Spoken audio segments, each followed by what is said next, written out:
لسان الصحاب تنصفت حاولنا تبقى خوينا نهزباوي دحنا تقراي تتوننا إيمان حارنا قادر نقبل حقرنا سنة عبيتي وراي حزبنا عمرنا أحد كنرت عند فتحي سقومت من ديا درديت ميديا من ديا درديت ميديا درديت انقاطع ذلفت تصيحة بريتا درديت انقاطع ذلفت تصيحة بريتا ددبيت ميديا فلفل صصوي حبريتا سلام تنيا بلي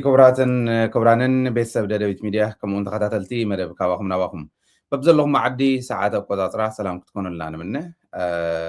ددبيت ميديا بس عسين نقرب مدب كواخم نواخم ينحزنا قريبنا زلنا مدب كواخم نواخم كل جزء بس عتزي قرب حسوتاتنا بمعلت سلسته جزء ناي مدب كواخم نواخم ساعات بدنبي كم تردقوا مالتي كواخم زرخونا يوم حواريتات كافت حرج اف نافت حرج اف زي تسمعوا سمعوا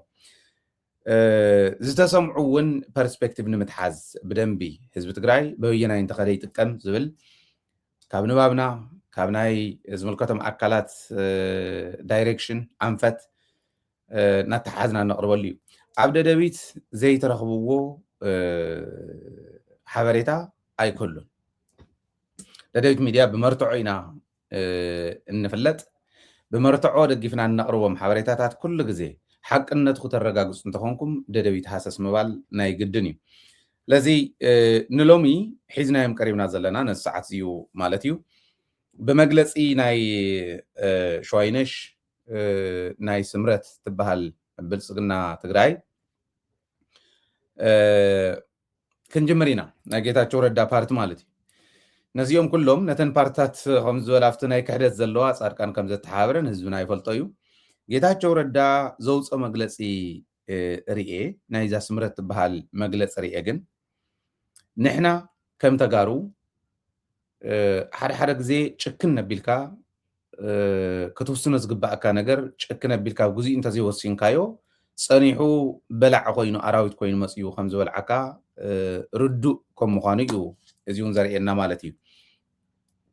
ስምረት ዘውፅዎ መግለፅን ጌታቸው ረዳ ቅድም ኢሉ ዝብለና ዝነበረን ክልቲኦም ፓራሌል ከሪአኩም ክምኩር እየ ብሓፂር እዋን ብዙሕ ቁም ነገር ክጭብጥ ኢኹም ማለት እዩ እንታይ እዮም ዝብሉ ሕወሓት ውዕል ፕሪቶርያ ጥሒሱ ውዕል ፕሪቶርያ ተጣሒሱ ኢልና ንሕና እንጎየሉ ውዕል ፕሪቶርያ ጥሒሶም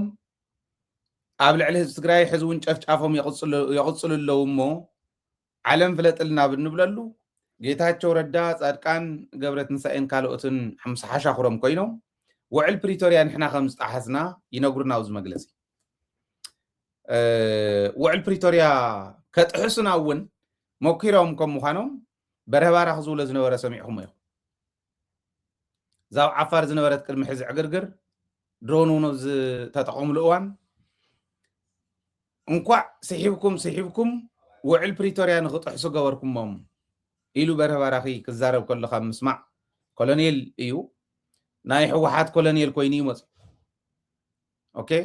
ንህዝቢ ትግራይ ይቃለሰልካ ኣለኹ ዝብል ዝነበረ ስሒብኩም ውዕል ፕሪቶርያ ክጥሕሱ እንኳዕ ገበርኩሞም ዝኾነ ኪሎ ሜትራት ጥሒሶም ናብ ዓፋር ኣትዮም ኣለዉ ቲዲኤፍ ስለዚ ውዕል ፕሪቶርያ ጥሒሶም ዝብል ተዋሂቡና ዝነበረ ሽቶ እዚ እዩ ውዕል ፕሪቶርያ ዝጠሓሰ ትግራይ ምዃኑ ንትግራይ ናብ ወንጀል ንምእታው ናይ ዲፕሎማሲ በትሪ ንምቁራፅ ከምዚ ክብል ከሎ በረህባራኺ ብእዝንና ሰሚዕና ኢና ጌታቸው ነፍቲ እዋን ንሱ 15 ኪሎ ሜትር ጥሒሶም ኣትዮም እዮም ቲዲኤፍ ህዝቢ ትግራይ ናይ ፕሪቶርያ ውዕል ጥሒሱ ከም ዘሎ ንዓለም ከፍልጥ መኪሩ ብኩሉ ቋንቋ እዚ ኢሎምና ስለዚ 15 ኪሎ ሜትር ጥሒሶም ኣትዮም ውዕል ፕሪቶርያ ጥሒሶም እዮም ክብለና ከለዉ ነሳውሲና ሓደ ግዜ ንረስዕ እዩ ንሓዞ ዝንዳወልዮም ፀኒሖም ውዕል ፕሪቶርያ ንሕና ከም ዝጠሓስና ጀኖሳይድ ህዝቢ ትግራይ ከም ዘይተፈጸሞ ጀኖሳይድ ፈጻሚ ንሱ ከም ዝኾነ መዓት ገንዘብ ከም ዝሰረቀ ካሊእ ይግበር ከም ዘሎ ንኣብይ ኣሕመድ ነፃ ንምውፃእ ጌታቸው ዘይፃዕረ የለ ተበላሾም እዮም እዚኦም በኺቶም እዮም ኦረዲ ጨንዮም እዮም ተሓፂቦም ዘይፀርዩ ረስሓት ኮይኖም እዮም ሕዚ እውን ኣብ መግለፂኦም ፕሪቶርያ ዝጠሓሰ ሕወሓት እዩ ሕጂ እውን እዩ ናይ ፀለምቲ ከመይ ከም ተጀመረ ነጊርናኩም ኢና ደደቢት ሚድያ ሓምዞቕዞቕ ዝበሃል ነገር የለ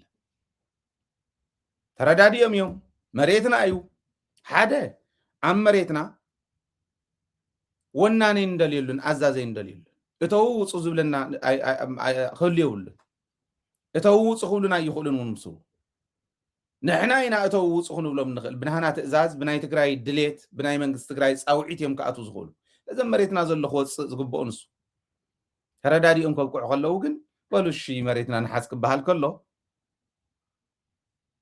ዝጀመረ ኮሎኔል ደረጃ ይበሃል ኢለኩም እዩ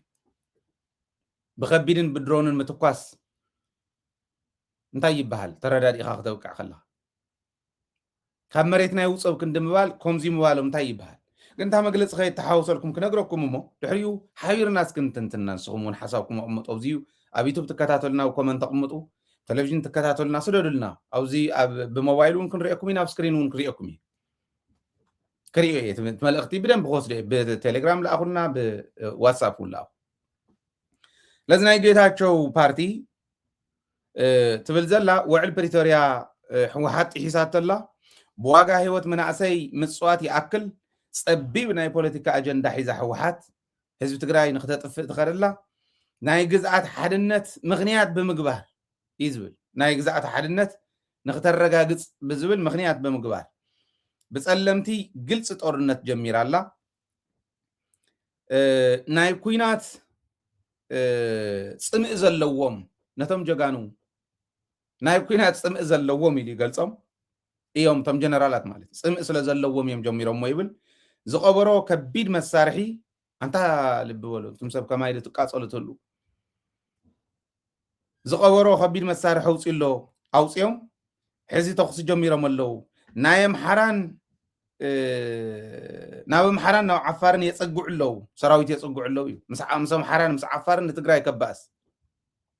ናብ ኣምሓራን ናብ ዓፋርን የፀጉዑ ኣለው ካብ ሻዕብያ ዝተዋህቦም ተልእኾ ንክፍፅሙ ክሳብ ጎንደርን ዝተፈላለዩ ናይ ዓፋር ከተማታትን ከስፍሕ ይኽእል እዩ መንእሰይ ኣይትሳተፍ እምብበል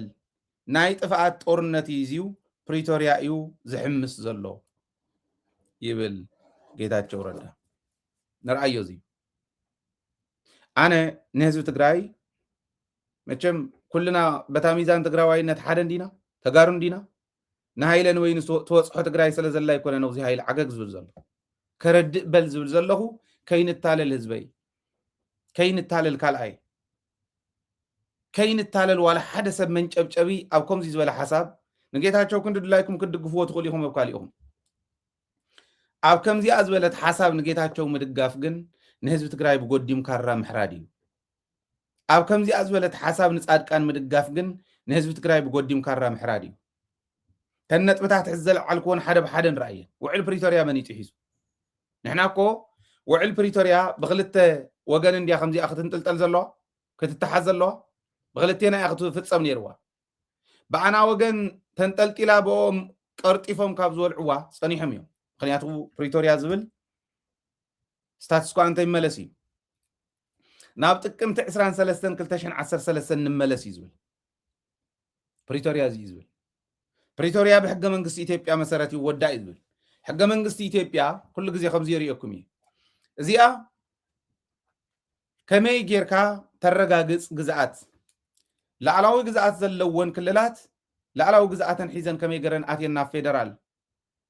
ፌደራል ተፀውዒ ዝኣተሉ እንታይ እንትኾን እንተሎ እዩ ዘይተፀውዕ ዘይኣተሉ ኸ ንምንታይ እዩ ዝብል ኩሉ ተተንተነ እዩ ብሕገ መንግስቲ መሰረት ይፈፀም እዩ ዝብል ፕሪቶርያ ንክፍፀም ትግራይ ክባር መስዋዕትነት ከፊላ ዝብል ዝበልዖም ዘሎ ደቅና እኮ بريتوريا بزي مخباري حق منقص بزي مخباري حصاص زرأهم ولدنا قربتهم من عصمهم تطاويقكو حق منقص بزي مخبارو بريتوريا بزي مخباري إذا كل مكران داخل حزب تግራይ وعل بريتوريا ዝተሓሰ حزب تግራይ ይብለና ኣሎ ጌታቸው ከም ይብለና ኣሎ ናይ ጌታቸው ፓርቲ ምናልባሽ እዚኣቶም ኣብ ትግራይ ኣትዮም ክወዳደሩ ይትረፍሞ ትግራይ ክመርሑ ይትረፍሞ ንትግራይ እውን ከይረግፅዋ ብሕጊ ትግራይ እንታይ ተፈረዱ ከይረግፅዋ ምግባር ከድሊ እዩ ሕዚ ትግራዋይነት ይዕድል ኣሎ ኩሉ ኩሉ እዮም ሃይለን ተበዲለ ትግራዋይነት بحق تግራይ ኣብ መሬት ትግራይ በተጋሩ ዳያኑ ክፈርደን ኣለዎ እንተበዲለ ኣነ ቆም የዛምን ተሓታትነት ተዘይሃልዩ ሓድነት የለን ፕሪቶሪያ ስንሕና አይና ፍሪስና ፕሪቶሪያ ንብልኮ ነታ ናይ ዲፕሎማሲ በትሪ ከይን ድርብያ ምስ ኢንተርናሽናል ኮሚኒቲ ዘራኽበና ቃል ስለ ዝኾነ ብቃል ባዕሉ ክንጥቀመሉ ተዋሂሉ እምበር ፕሪቶሪያ ካብ ዘፍርስዎ ክንደይ ድዮም ገይሮም ሸፋቱ ምፍራይ ተዋጋኣት እኮ የፍሪልናኒ ክመፁ የተናይ ዓፋር እንታይ ከም ዝመስል ፀኒሕ ተዋጋኣት ከፍሪልና ከሎ ክወጋኣና ከሎ 10 ጀጋኑ ክንስእን ከለና መሬትና ተታሒዙ ክቕፅል ከሎ እንታይ ማለት ዲ እዚ ይብለና ጌታቸው ግን በዋጋ ህይወት መንእሰይ ምጽዋት ያክል ይብል በዋጋ ህይወት መንእሰይ ተጻወተ ጌታቸው 2 ዓመት ሙሉእ ፕሪቶሪያ ከይፍጸም 2 ዓመት ሙሉእ ሓንቲ መዓልቱን ከይዱ ተመዛበልቲ ዘይረአየ ሕዚ ስለ ተመዛበልቲ ስለ ጸለምቲ ስለ ኻሊ ተቆርቋሪ መሲሉ ስለ መንእሰይ ተቆርቋሪ መሲሉ ዝመጽእ ንሱ የወዲኡ ወነት መንእሰይ ኩሉ ዓፈና ብጌታቸው ግዜ ዝነበረ ተወደእ መንእሰይ ትፈልጥዎ ይኹም ጸቢብ ናይ ፖለቲካ አጀንዳ ይብል የሪሪኻ ካብ ጌታቸው ጸበት ፖለቲካ ዘይርድኦ ናይ ፖለቲካ ደንቆሮ ኢላ ከቕምጦ ኽእል እዮም ጌታቸው ናይ ፖለቲካ ደንቆሮ ከፍ ኢለው ክንደይ ግዜ እዩ ኣብ ክንደይ ዓመት ገይረው ይወደግ ኣብ ሕወሓት ውሽጢ እስካዕ ሲሲ እስካዕ ስራሕ ፈጻሚ ፖሊት ቢሮ እስካዕ ዝበፅሐ ታናይ ሽምግልና ናይ ስልጣን ህረፉ መስተዓገሲ ተዋሂሉ ሓተላ ዘይረኸበ ብዕራይ ግለት ከምትዎ ሃቡ ወደ ሓነው ይብላ ይጽናሕ ተዋሂሉ ንሰላም ተዋሂሉ ተዋህወተ ስልጣን ታምኽትልነት እውን ትፈልጥዋ እስካዕቲ ደረጃ ንሱ ተውፅሖ ከላ ሕወሓት ንእሽትለን ናይ ፖለቲካ ሃዋው ክርዳእ ዘይኽእል ከምዙ ሓደ ሰብኣይ ኢሎሞም ሰብኣይ እዚ እኮ ዩኒቨርሲቲ ሲፈልጥ እዩ ከምዚ እዩ ፕሮፌሰር እዩ ገለ ኢሎሞም ብሽም ድዩ ወይስ ብተግባር ይርአስ ክውፅኢቱ ኢሎም ይሓትምዎ አንታ ኣብ ዩኒቨርሲቲ እኮ ነይሩ ይብልዎ ኣብ ዩኒቨርሲቲ 30 ዓመት ኣብ ዩኒቨርሲቲ ዝተቐመጠ ዋርድያ ናይ ዩኒቨርሲቲ ኮይኑ ዝተቐመጠ ሰብ ዋርድያ ኮይኑ ጥሮታ ዝወፅእ ፕሮፌሰር ይኹን ፕሮፌሰር ንምዃን ምምሃር ምጽዓር ለይትን ቀትርን ምጽዓር የድልየ ፕሮፌሰር ክገብረካ ዝኽእል ነገር ምፍላጥ ምርዳእ የድልየ ዋርድያ 30 ዓመት ዋርድያ ዝኾነ ዋርድያ ኮይኑ ጥሮታ ዝወፅእ ዋርድያ ስራሕ ኣይኮነን ዝብሎ ፕሮፌሰር ግን ኮነ ይኽእል ፖለቲከኛ ኮን ዘይከኣለ ኣብ ናይ ፖለቲካ ስልጣን ዝነበረ ሕማቕ ፀረ ሰብ ዝኾነ ፀረ ህዝቡ ዝኾነ ፀረ ዲኡ ፀረ ብኡ ዝኸይድ ሕማቕ ዝተሸከመ እዩ ጌታቸው ለዚ ናይ ፖለቲካ ጸቢብ ናይ ፖለቲካ አጀንዳ ዝበሃል የለን ንህዝብኻ ምቅላስ ጸቢብነት ኣይኮነን ለዚ ናይ ግዛኣት ሓድነት ምክንያት ምግባር ይብል ትግዛኣትና ማሸይጥዎ እኮ ጌታቸው መሬት ዘመሓደሮ እኮ ኢሉ መሬት ዘመሓደሮ ኢሉ እኮ ሸይጥዎ ሕወሓት ከም ውድብ መራሕትና እውን ቶም ሕዚ ዝመርሑ ዘለዉ እውን ከም መራሕቲ መሬትና እማ ንሰላም ክንብል እንደራደረሉ መሬት የለን ንሰላም ክንብል እንደራደረሉ ተመዛበላይ የለን ስለዚ ተመዛበላይና ብስርዓት ሰላሙ ተሓሊሉ ክምለስ መሬትና እውን ብስርዓት ብሕገ መንግስት መሰረት ክምለስ ክንጽዕሪና ክንሰርሒና ክንቃለሲና እዩ ጌታቸው መሬት ዘመሓደረ ይመሓድሮ ኢሉና ተመዛበልትና እውን መሊሶም ልዕዎም እስካዕ ሕዚ ዝኸፍልዎ ዘለዎ መከራ ብጌታቸው ምክንያት ብጸለምቲ ግልጽ ጦርነት ጀሚሩ ኢሉ ታናይ ጸለምቲ ከመይ ከም ተጀመረ ብደደቢት ሰሚዕኩም ትስኢሉት ናይ ዩቱብን ናይ ካሊእ ንግዲ ግደፍዎ ኣብ ቴሌቪዥን ሓሊፍኩም እንተኮይኑ ዘይረኣኹምዎ ደደቢት ቴሌቪዥን ደደቢት ሚዲያ ኦፊሻል ናብ ዝብል ዩቱብ ቻናል ኪዱ ኣውራዩ ከመይ ከም ተጀመረ ነጊርናኩም ኢና ተረዳድዮም እዮም ኦረዲ ተረዳድዮም ነይሮም ክዒዶም ተኹስ ጀሚሮም ነታ ተኹስ ዓመል ሲቦም ሰራዊት ትግራይ ክሒዶም ተኹስ ጀመሩ ግን ሰሚዩ እንተሎ ብድሮን ምትኳስ ጀመሩ ሰሚዩ ነዚዩ ጌታቸው ከልዕሎ ሞራል ይብሉ መንእሰይ ከይሰለፍ ተጋዳላይና ከይሰለፍ ህዝብና ሓደ ከይኾን መሬቱ ከይምልስ ህዝቡ ከይምልስ ግን ጌታቸው ይቃለስሎ ጻድቃን ይቃለስሎ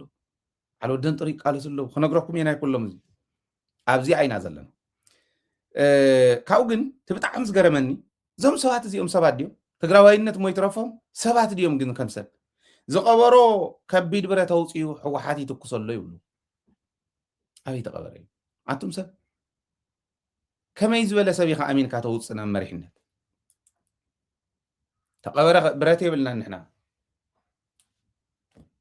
ተንዝርከባ ከበድቲ ብረት ተረኪብና ኣብ ቅድሚ ዓለም ኮይ ተመደቡ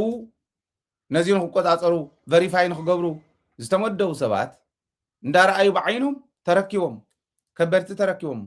ኣበይ ተቀቢሩ ዝነበረ ዝስኑን ርእሱን ተሸረፈ ዝብሎ ቆልዓ ጣዓመ ዝበሃል ዓገርገር ይብል ነይሩ ታንኪ ቀቢሩ እዩ በዚ በኩል ይብል ነይሩ ክመፁ ድዮም ትግራይ ክረግፅዋ ድዮም እየ ዝብልኒ ሕጊ ትግራይ ነዚኦም እንተዘይፈሪድዎም ትግራዋይነት ዘለኣለሙ እንዳተፈተነ ክነብር ክሕደት ናይ ትሪዝን ሕጊ ፅኑዕ ዝኾነ ናይ ትሪዝን ሕጊ እንተዘይወፅዩ ኣብ ሓደጋ ኢና ክንኮን ትሪዝን እዩ ከምኡ ስለ ዘይብልና ሕጊ ተሓታትነት ስለ ዘይነረጋገፅ እዩ ከምኡ ዝኾን ዘሎ ከቢድ ብረት ተቀበረ ውፅኦም ይብሉ እንተ ዝኾን ነይሩስ ዋላ ንሕና ማኢት ታንክታት ዋላ ቀቢርና እንተ ንኾንስ ንዓድኻ ዶ ከምኡ ጌርካ ትበልዓ ኢኻ እቱም ሰብ ንትግራይስ ከምቲ ዝቆርፅዎ ዘለው ቁርጥን ካሊእን ቆሪፆም ስጋኣ ክበልዑ ዝኸዱ ግለሰባት ንምንታይ ኢኹም ዝዛረቦ ዘለኹ ካብ ህፃን እስካዕ ሽማግለ እቶም ክሒዶሙና ዘለው ምሕረት ዘይብሉ ክሕደት ከም ዝክሓዱና ህዝብና ክፈልጥ ስለ ዘለዎ ክፈልጥ ኣሎ ንሕና ተቀበረ ይብልና ተሓብአ ይብልና ግልፂ እያ ናይ ህዝቢ ትግራይ ቃልሲ መሬትና ኣይንረክብን ላዕላውነትና ኣይንረክብን ኣርዑት መግዛእት መሊስካ ኣብ ማእገር ትግራዋይ ክትሰቅለ ይትኽእልን ተመዛበልትና እውን ውሕስ ብዝኾነ መንገዲ ክንመልስ ኢና ንደሊ መሊስና ክነብልዕ መይ ንደልን እዩ ውዕል ፕሪቶርያ ይፈፀም እዩ ሕገ መንግስቲ ይፈፀም እዩ ይከበር ኢና ንብልና ካብዚኣ ወፃኢ ሕቶ የብላን ትግራይ እንታይ እዮም ዝብሉና ዘለዉ ግን ብሕልሚ ድዩ ብጋህዲ ክብል እዩ መብዛሕትኡ ሰብ ግን ንፍለጦ ግድ የብልኩምን እዚ ይብሉና ናብ ኣምሓራን ናብ ዓፋርን ይኸዲ ዘሎ ተልእኮ ሻዕብያ እዩ ተልእኮ ነገሩ እንታይ እዩ ዝበሃል ዶሮስያ እንተሓለ መጠሪያ ዝበሃል ዘይጥረ ካሊእ ይረኣዮም ዘይተተላኢኾም ኣብፅሕዋ ዝበሃልዋ ነገር ካሊእ ይረኣዮም መን እዩ ኣየናይ ናይ ሻዕብያ መራሒ እዩ ንሕወሓት ክእዝዛ ኣየናይ ናይ ሻዕብያ መራሒ እዩ ንሰራዊት ትግራይ ክእዝዞ ወየኮ ፍትፅምዶ ኣለና እምበር ልፍንታውያን ፀላእቲ ፋሕፋሕ ዘበለ ኮይ ሰራዊት ትግራይ እንታይ ኢኹም ክተዛርቡና ደልዮም ሻዕብያስ ነይሩ እንዲሁ ሻዕብያ ነይሩ ኢትዮጵያ ነይራ ካልኦት ነይሮም ፋሕፋሕ ዘበሎም ኮ ሰራዊት ትግራይ ኮይ እንታይ ይኽብል ደልዩ ግን ፋሕ የብሎም መፅኦም ስቶም ዝፈፀምዎ እውን ከም ዘለዎ ንሕና ንፈልጦ እዚኦም ኩሎም ብሕጊ ዓደባ ብይቅርታ ብሰላም ብሕጊ ዝውዳእ እውን ብሕጊ ብካሕሳ ዝውዳእ እውን ብካሕሳ ከፍ ኢልና ክንረዳዳእ ንኽእል ኢና ተኽሶ የድልየና ነመንጎና ንሕና ተሓደ ናይቲ ሓደ ዘራይ እምበር ተሓደ ናይቲ ሓደ ማእገር እምበር ክንቃተለ ይንደለን ኢልና ሳላቶም ጀጋኑ መራሕቲ ትግራይ ታ ቪሸስ ሰርክል ንብላ እንዳዘወረት ከምዚኣ ንሕና ኣብ ቀተሉና ክንብል ንሶም ከምዚ ገበሩና ክብሉ ዓዲ ሃገር ብዝፈፀምሎም ከምኡ እንዳበልና ይንቅፅልን ፅምዶ ኢልና ፈጢርና ስንፈትሖ ኣለና ፍረ እውን ኣፍሪ ድሕሪና ሕዚ ወጋእና የብልና ንሕና በኣና ሓሊፉን ንዕኦም ዝወግኦም የለን ኣብዚ ስለ ዝበፅሕና እዩ ሰራዊት ትግራይስ ብሻዕብያ ክለኣኽ ሕወሓትስ ብሻዕብያ ክትለኣኽ ባንዳ ግን ነሳ እዩ ዝፈልጥ ተልእኮ እዩ ዝፈልጥ ኣብይ ኣሕመድ ዝለኣኾ ይፍፅም ስለ ዘሎ ተኻሊኡ እውን ህዝቢ ኢሉ ክቃለስ ከሎ ዝለኣኽ ዘሎ እዩ ዝመስሎ ክንደይ ደንቆሮ ሓደ ቴድሮስ ዝበሃል ኩሎ መንኡ ባሃም ቴድሮስ ፀጋየ ዝበሃል ዘይ ቃላት እናደርደርካ ፀርፊ ካሊእ ትርጉም ዘይብሉ ምኒልካዊ ተሓሳስባ ዘለዎ መሃይም ሓንቲ ዲግሪ ንኽረክብ ከመይ ከም ዝኸዳ ዝፈልጥ ኣቦኡ ለሚንዎ ክሕግዝ ዘይኽእል ደደብ ንሃይለ ክፀርፍ በል ይብል ከም ዝበሉ ደናቆር እዮም ገጢሞምና ምስ ደንቆሮ የግጥምካ እዩ መጋጥምቲ ካለባም ይግበረልካ እዩ መሃይም ስኑ ከፅሪ ዘይኽእል ዓካት ንሃይለ ክፀርፎ ይኽእልን ንኻሊእ ክፀርፎ ይኽእልን ንብርሃነ ነጋሽ ጀነራል ወዲ መድን ብርሃነ ዝበሃል መሃይም ናበለ ክዛረብ ከሎ እዩ መሃይም ንስኻ ኢኻ ኢለ እዚኣ ስለ ዝበልክዎ ከምዚ ዶ እዩ ንሃይለ ተመጣጢርካ ክተርክቦ ይትኽእልን ናይ ድንቁርና ጫፍ ዝኾኑ ሰባት ሒዞም እዮም ዓጀውጀው ዝብሉ ኣብ ዩቱብ ስለ ዝዓበድካ ቁም ነገር ዘለዎ እዩ ዝመስሎ ግን ንሃይለ ሞ ይትረፍ ምንም ነገረይ ዘይፈልጠኒ ደንቆሮ ሃይለ ዘኽፈል መስዋዕትነት ከፍ ኢሉ ዝበፅሕ ሰብ እዩ ህወሓት እንዳኸፈሎ የህወሓት ቅጥረኛ ምን የተገረዘ ምናምን ይብል ዘይተገረዘ መልሓስ ዘለዎ ልኡኽ ዕሱብ ብዝተሸኩዐትሉ ካርዲ ጥራሕ ዝሓስብ በላዕመን ፀፉ እዩ ከዓ ማርያማዊት ኣነ ይቅርታ ግበረለይ እሞ ሓንቲ ሚስጥር ከውፅ ሚስጥር እውን ኣይኮነ ማርያማዊት ተቓላሲት እያ ንዕኡ እውን ሓጊዛቶ እያ ብደንቢ ገይራ ሓጊዛቶ እስካዕ ኢንቫይት ገይራቶ ንገዛ ብሩኽ በዓል ቤት ኣለዋ ኢንቫይት ገይሮም ሓጊዞም ኣብ ጥቕኦም ዘሎ ሰብ ፀዊዖም ክሕግዝዎ ብገንዘብ እውን ገይሮም ከብቅዑ ከለው ኣብ ሰሙና ከይዱ ንማርያማዊት ለሓፂፁ ገዲፍዋ ምስክነይቲ ሳ ክሕገዝ ደኾን ይሕገዝ ሞ ቁሩብ ናብ መረበቱ ናብ ትግራዋይነት ተመሊሱሎ ኢላ ክትሕግዞም ወኪላ ግን ክንደኣ ዘዋረዶ ሰብ የለን ኣይምን ክንደኣ ዘዋረዶ ሰብ የብሉ ንሱ ንዓዓ ብደንቢ ማለት ዘይኮነቶ እንዳበለ እንዳተዛረበ ዘይበሎ ነገር የለን ዘይፀረፋ ፀርፊ የለን ክንዲ ዘኽበረቶ ግን ያው ተፀሪፋ ትፀረፍ ሰብ ኣይኮነትን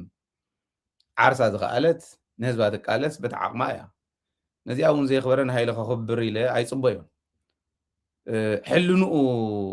ከፅሪ ዘይከኣለ ሕልንኡ መግደፍ ወታ ስኑታት ርእስኒ እውን ከፅርያ ዘይከኣለ ሰብ እዩ ዓካት ሕልና ሓይስካ ንሃይለ ከምኡ ክትብለ ይትኽእልን ግን ከምኡ ዝበሉ ከምኡ ይብሉ ሕዝና ምስ ህዝብካ ኮንካ ተተቃሊስካ ከምቲ በዓል ጌታቸው ተላኢኾም እዮም ናይ ሻዕብያ ዝብሉ ዘለው ንሕወሓት ንሃይለ እውን ናይ ሕወሓት ተለኣኹ እኮ ይብልዎ ኣለዉ ሃይለስያ ማለት ሕወሓትስ ገንዘብ ውፅያ ንሃይለ እያ ክትከፍለሉ ተርእየልኩም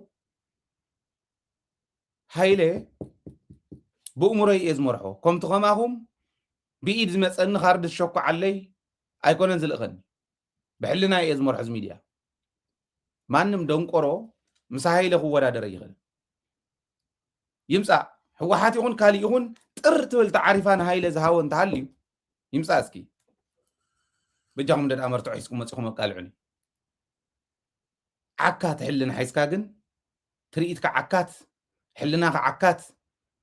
ምኒልካዊ ተሓሳስበ ምኒልክ ወይ ተስቲእኻ እንተ ትርእየና እናበልካ እየየ እንዳበልካስ ምስ ሃይለ ክትወዳደር ይትኽእልን ሃይለ ናይ ናፅነት ተቓላሳ እዩ ከምዚኦም ዝበሉ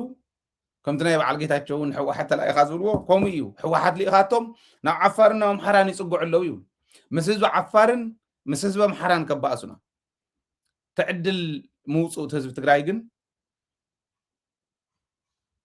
ምስ ህዝቢ ኣምሓራን ምስ ህዝቢ ዓፋርን ፅምዶ ፈጢርና ኢና ንቃለስ ዘለና ኣብ ዝሓለፈ ጀነራል ተፈራ ማሞ ዝዛረቦ ዝነበረ ሰሚዕኩም እዮም ሰሜነኞች ለማጥፋት ነው እየመጡ ያሉት ስለዚህ ከትግራይ ሰራዊት ከትግራይ ህዝብ ጋር ብቻ አይደለም ከሌላም ጭምር አንድ ላይ ሆነን መታገል ካለብን እንታገላለን ይሉ በግልጽ ጽምዶ ማለት ነው ሲዩ ምስ ህዝብ አምሓራም ባስ የለን ምስ ህዝብ ዓፋርም ባስ የለን ጸላእትና እትናይ ብልጽግና ናይ ብልጽግና ተሐሳስባ ዘራሙድ ዘሎ በዓል ጌታቸው ነው ህዝቦም ዝወልዑ ዘለው እዮም በዚ ሕና ናብ ጎንደር ይንኸድና ዓፋር እንታይ ዘኺደለን ዓፋር በዓል ነፃ ኸውፂ ጎንደር ዓርሶ ነፃ ኸውፂ መሬትና ግን ኢና እንደለን ሕና ናጽነትና ኢና እንደሊ ንናይ ናጽነት ተቃለስቲ ግን ጽምዶ ፈጢርካ ምኻድ ወሳኒ እዩ መንእሰይም ብበል ናይ ጥፋት ጦርነት እዩ ዝዩ ገለመለ ብጌታቸው ዝላኣኽ መንእሰይ እንተዝህሉ ኣወዲኡና ነይሮም ጌታቸው ኣውዜ መተረኸብና ግን እቲ መግለፂ እዮም ዝመስል ንፍለጠት መግለፂ ኢለ ሕዚ ኩናት ኣይደልን እንዲ ዝብል ዘሎ ሕወሓት ጀሚራ እንዲ ዝብል ዘሎ ጌታቸው ሕወሓት እያ ጀሚራ ኩናት ንሕና ኩናት ኣይንደሊ መንእሰይ ትግራይ ከይትታለል እዩ ዝብል ዘሎ ትማሊ እኮ ኣገና ኮይ ደረቐት እንታት ማሊ ዝብላ ዝነበረ እግሪ ጎትተሎ ፌደራል መንግስቲ ኣቲኻ እንደ ደኳዕኳዕ ኣብሎም ንትግራይ ኢሉ ዝዛረብ ዝነበረ ሰብ ኮይ ኣነ ይኮንኩን ባዕሉ ተዛረቦ ከቕርበልኩም አንዳንዴ በጣም የምትናደድበት ሰዓት አለ። ፌደራል የሆነ ነገር ተንቀሳቅሶ ለምን ልክ ያስገባቸው ነው የምትለው? ኖ አይ ሃቭ ኮንቨርሴሽን ዊዝ ዘ ፕራይም ሚኒስተር። አትቸኩሉ።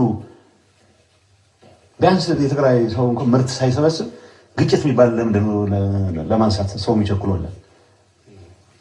ሊትራሊ የሌለ ልሰጠው አልችልም። እና ጣርቃን አንድ ጉዳይ ላይ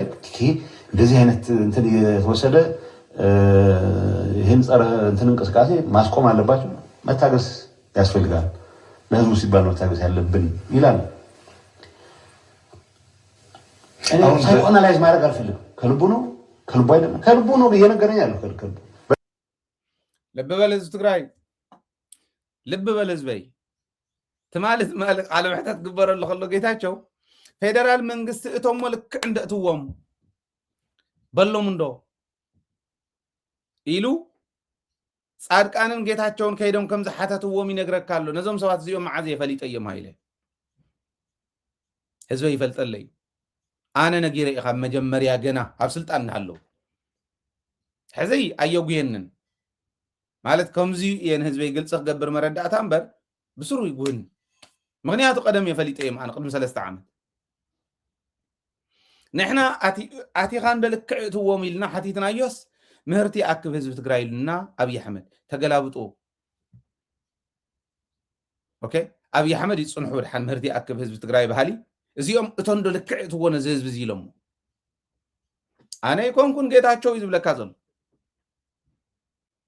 ኣቲኻስ ንህዝቢ ትግራይ እንደልክዕ እትዎ ኢልናዮ ጻድቃንን ጌታቸውን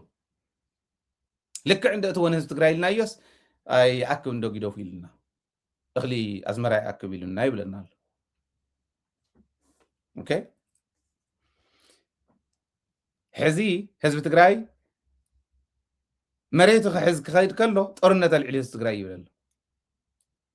ነዚኦም ንኽትፈልጥዎም እምበር ካሊእ ተኣምር ሃልይዎ ይኮነን ፍለጥዎም እሞ እዚኣቶም ብሕጊ ትግራይ እንተይተፈረዱ ተጋሪእና ኢሎም ብትግራይ ሽም ክነግዱ ኣይንፍቀደሎም ትማል ነሪኦኩም ዝነበርና ናይዞም አክቲቪስታት ኢና ባህልቲ ናይዞም ሕልንኦምን ኣፎምን ተሸረፈ ዝመስሉ ዓል ጣዕመ ዝብልዋቶ ሪኢኹም እዮም ጉጅለ ወድን በይተይ ይብል ጣዕም ጉጅለ ወድን በይተይ ዕለት 20/05/18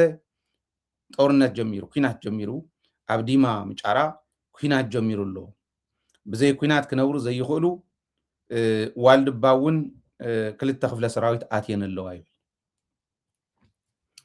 ካልኦት እውን ከምኡ ኣለዉ ገንዘብ ወሲዶም ዶ ካሊእ ዶ ኢሎም ዝሓሚዩ ዝወቕሱ ካልኦት እውን እኒው ብዝኾነ ኮይኑ እንታይ ንኽብል እየ ዝዘልዕሎ ዘለኹ ይመስለኩም ሰራዊት ከምቲ ትማል ዝበልናዮ ጉጅለ ወድን በይተይ ይበልዎ ጉጅለ ድንኩል ይበልዎ ጉጅለ ዕኮት ይበልዎ ጉጅለ ሙዘይ ይበልዎ ታይት ኢና ብምሉኦም ቶም ዝፀዋዕኽዎምን ካልኦትን ኣዘዝቲ ሰራዊት ትግራይ ኮሎኔላቶም ጀነራላቶም ሰራዊት ትግራይ ሰራዊት ጀነራል እከለ ሰራዊት ኮሎኔል እከለ ተዋሂሉ ንኽፅዋዕ እቲ ሹም ናይ ኮሎኔላትናን ናይ ጀነራላትናን ናይቶም ዘይከድዑ ጻድቃን እውን ጀነራል ኮይኑ ናይቶም ዘይከድዑ ዝብለኩም ዘሎ ናይቶም ዘይከድዑ ሽም ንሰራዊትና መፀውዒ ኣይንእስን ወላ ንሰራዊት ትግራይ ገዲፉስ ሰራዊት እከለ እንተዝበሃል ንሰራዊትና መፀውዒ ኣይንእስን ሰራዊት ሓየሎም እንተተዋሂሉ ሰራዊት ኣሉላ እንተተዋሂሉ ሰራዊት እከሊተይ ተዋሂሉ ሰራዊት ድንኩል ተዋሂሉ ወላ ዝኾነ ይኹን እየ ዝብለኩም ዘሎ ንሽም ሰራዊትና መፀውዒ ዝንእሶ ይኮኑ ጀጋኒ እዮም ዓለም ዝመስከረሎም ሰራዊት ወድን በይተይ ስለ ዝበሎስ ዝፀረፎ ይመሲልዎ ወድን በይተይ ንዓና ክቡር ሰብና እዩ موديل جغننتنا እዩ ካልኦቶም ከምኡ እዮም ትደንቆሮ ቴድሮስ ጸጋይ ዝብለኩም ዘለኹ ዓካት ሕልኑን ስኑን ዝዓከተ ወዲ መድህንሲ ከምቱ ሐዋርያት ንክርስቶስ ክዳኑ ዝነኽኡ ወይ ኣመንቲ ምእመናን ንሐዋርያት ክዳኖም ነኽኦም ክንድሕኒና ዝብሉ ሰራዊት ትግራይ ወዲ መድህን ይኹን ካልኦት ጀነራላትና እንተሰልጢኖሞ ብቑዓትና ጸላእን ክንድምስሰሉ ንኽእለሉ ኩሉ ክንሕዚና ወታደራዊ ብቕዓት ከምሩና እዮም ኢሎም ዝኣምኑሎም ንሕና እውን ንኣምነሎም እዮም ኢለ ኣቕሪበ ነይረ ክርስቶስ እዩ ይኮነን ዝብል ዘሎ ብወታደራዊ ፍልጠት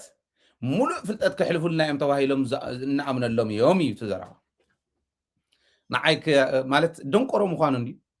ንዓያ ክወቅስስ ብርሃነ ነጋሽ ወይ ጀነራል ወዲ መድንሲ ክርስቶስ እዩ ንሱ ኣብኡ እየ ዝኣምን ኢለ ሃይለ ይብል ከምዙ ደደባት ኣብ ዩቱብ ወፂኦም ኣብ ሚድያ ኣለና ክብሉ እዚኣ ተዓቕሙ እዚስ ክትርጉሞ ዘይኽእል ደደብ እዩ መወዳድርተይ ኮይነ ይኮነ ንዛረቦ ዘለኹ ግን እንተነኣሰ ሰብ ስለ ዝርዮ ማሕበራዊ ሚድያ ዘሎ ኩሉ ትት ክብል ከሎ ሰብ ይርኢ ዝናነ ካብዚኦም ሓበሬታ ክረክበ ኣይኮነን ፀርፊ ክሰሚዕ ይኸይድ ከምዚ ዝበለ ደንቆሮ ሽም ጀነራላትና ክለዓል ከሎ ሕጂ እውን ናይ ወድን በይተይ ንመፀውዒ ሰራዊትናስ ዝንእሰ ይኮነን ክብል ከለኹ ከይዶም ክልጥፉ እዮም ምናልባሽ ደንቆሮ ንሱ እውን ከቕርብ ይኸውን ናይ ድንቁርና ጫፍ ናይ ባንዳነት ጫፍ ቀዲሙ ዝበንደደ ንሱ ምኒልካዊ ዝኾነ ቀዲሙ ንሱ ምኒልክ ሆይ ንሃፀ ዮሃንስ ሓንቲ ግጥሚ ይገጠመሎም ንምኒልክ ግን መዓት ጉዳጉድ ተገጢሙሎም ያው እንተበንዲድካ ኢኻ ከምኡ ዝበሉ ሰባት ሞራል ሃልይዎስ ምስ ሃይለያ ክዘራረብ ኤኒዌይ በማሕርኛ እንዲዮም ሰሪሖም ለይ ምስ ኣሉላ በማሕርኛኦም ክምልሰሎም እየ ንሱ ፀገም የለን ብዝኾነ ኮይኑ ከምዚ ይብሉ እዚኣቶም በዓል ጣዕመ እውን ሰራዊት ወድን በይተይ ይብልዎ ኣብ ዲማ ምጫራ ኩናት ከፊቶ እዚ ኩናት ከፊቶ ይብሉ ባይ ዘ ወይ ሰራዊት ትግራይ ዝኸፈቶ ጦርነት የለን ነጊረኩም እዩ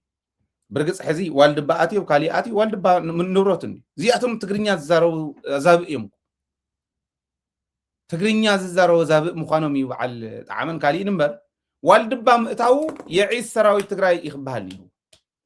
ጀጋኑ ንበይኖም ተወፅሖም ትግራዋይነት ኣላ ድያ ወድን በይተይ ንወይኑ ተወፅሖ ትግራዋይነት ኣላ ድያ ተጋደልቲ ትግራይ ቲዲኤፍ ብየማን ይሃሉ ብፀጋም ዘይግድስ ቲዲኤፍ ኮይኖም ዓዶም እስካዕ ዘኽበሩ ኣባላት ቲዲኤፍ ኮይኖም ዓዶም እስካዕ ዘኽበሩ ኣባላት ቲዲኤፍና እዮም ክብርና እዮም ቲዲኤፍ ማለት ዓይኒ ብሌን ናይ ህዝቢ ትግራይ እዩ ንበይኖም ተወፅሖም ትግራዋይነት ግን የብሎምን ህዝቢ ትግራይ ብፀላእቲ ከይድቆስ መሬትና ከይውረር እዮም ዝቃለሱ ዘለዉ ንወይኖም ዝወፅሖም ትግራዋይነት የለን እዚ ክንፈልጦ ክንርድኦ ክንክእል ኣለና እንታይ እዮም ዝብሉና ዘለዉ እዞም ፀላእቲ እዚኦም ግን ዋልድባ ምእታዊ ክልተ ክፍለ ሰራዊት ገና ምዕራብ ትግራይ ከኣቱስ ገና ኣርሚ ሰብዓኮ ተዳሊልካ እኒሄ ሰተት ኢሉ ከኣቲ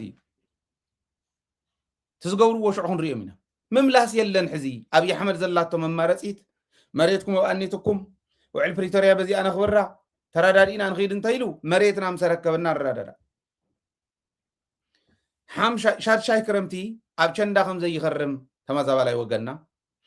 ድሕሪ ሕዚ መሬት ትግራይ ሒዞሞ ክነብሩ ከም ዘይኽእሉ ግን ተወደአ ነገር እዩ ዝምለስ ነገር የለን ኣይምለስ ብምንም ዓይነት ነገር ኮምፕሮማይዝ ዝግበር መንገዲ ኣይኮነን ዋልድባ ምብፃሕ ዲ ገሪሙካ ምዕራብ ትግራይ ሙሉእ ብሙሉእ ክኽበር እዩ ቀረባ ባንዳ ወዲ ባንዳ ውይ ዝብል ዘሎ ግን ንምንታይ እዩ እንተኢልኩም ፀኒሕና ክንመፅእ ኢና ምስ ሚኪ ነገር ግን ኣቕሪቦም እዮም ብዓፋር ቀሪቦም ተኽስ ጀሚሮም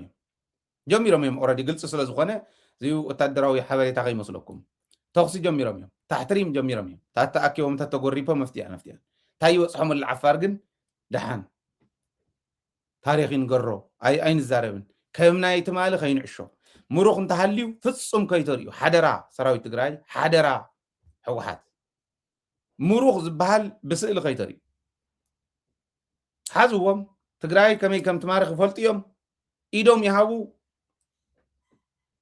إيدو ذهبه بزقمت الله يقمت سئل زبهال نايمورخ كيوصل أنا ينقر له سئل زبهال نايمورخ كيوصل مس حزبي إنا خنا تحازكم كال أي جزء خين التالي فتصم مروخ أين وصن موت أين وصن مريتنا أين نحز خقالس ينتيلو مريتكم يتحزون يلو مريتنا كحدك زقالس تاي كم زوص حيفلتيو أي زياس حقهم يقوم مريتكم ما حازم مساقهم يقالس نزولا إيديها እቶም ዓፋር ዘለዉ ዝነበሩ እንታይ በፂሓቶም ግን ትማለይቲ ትመስክር ኦኬ ሕዙ እንታይ ትበፅሖም ኣላ ትማለይቲ ትመስክር ግን ጻድቃን ከምቲ ዓንተ ወይ ጌታቸው ዝብሎ ዝነበረ ትክክል እዩ እቱ ሰራዊት ካይልዎ ኢነ ኣብይ ኣሕመድ እግሪ ትጎትተ ኣለኻ እውን ይብል ነይሮም ኢንተርቪው እንታይ ተረፈ ጌታቸው እውን ዜርያቦ ነጊርና ኣሎ ምስ ጻድቃን ከድና ነጊርናዮስ ፅንሑ ኣዝመራ ይኣክብ ኢልና ኢሉ ከምኡ ኢሎም እዮም حيث ودن طرو ننزين دبارق قص يحلف تو ناي بانداتات اكاب نا ابي حمد ومبر حلاوي ناي شفتا قجله يحلف ننزته هايلو معراب تقراي بس دمك يا خوين خحجز يحلف كبهال كله صادقان يتريفو عفار ما اخل غيرنا رايان عفار ما اخل غيرنا معراب تقراي كي يخدون حزهم يلو صادقان يخون بهالي تم طبيبان ناي سراويت ناي وتدراوي منقسقاس ግን ታይ ከም ዝገብሩ ንዖም ንግደፈሎም ጻድቃን ከም ኢሉ ታይ በፂሓቶም ዓፋር ትማለይቲ ትመስክር ኢለኩም ኣውዚና ዘለና እዚኦም እዮም ተም ባንዳታት እዚኦም እዮም ተም ማሕለኻ ጉዕዘና ህዝባዊ ተቃላሳይ በህዝቢ ዝፍረድ በህዝቢ ዝምጎስ ክምጎስ እንተኮይኑ እውን ባንዳታት እዮም ገጢሞምልና ዝኒው ዝብል ግን ንሓስ ንባንዳ ባንዳ ገጥ መልካ ከሎ ከመይ ገርካ ኢኻ ትፋረዶ ሕጊ ያ በቃ ሕጊ ምኽባር ካልእ ባንዳ ከይፍጠር ተጠንቂቕካ ምኻድ እያ ካልእ ባንዳ ከይፍጠር እንታይ ዝፍጠር ዘሎ እንታይ ዝንሄ ንዑ ዝምልከት ንዑ ዝመስል ኣብ ትግራይ ኣሎ ዶ ሕዚ ኣብ ትግራይ መሳርሒ ፀላእቲ ዝኾኑ ተጋሩ ከሉ እዩ ናተይ ገምጋሚ መሳርሒ ፀላእ ዝኾኑ ባንዳ ብዙሕ ስለ ዝፈረየ ገንዘብ ዘይገዝኦ ይብሉን ኢሉ በገንዘብ ህዝብ ትግራይ ክገዝእ ህዝብ ትግራይ ክሕምስ ይኸይድ ስለ ዝፀንሐ ፀላኢ ባንዳ ብዙሕ ፈርዩ ስለዚ ኩሉ ዓይነት መረዳእታ ብስልኪ ዝህቡ ከይህሉ ጥንቃቐታት የድሊ ኣብ ማሕበራዊ ሚድያ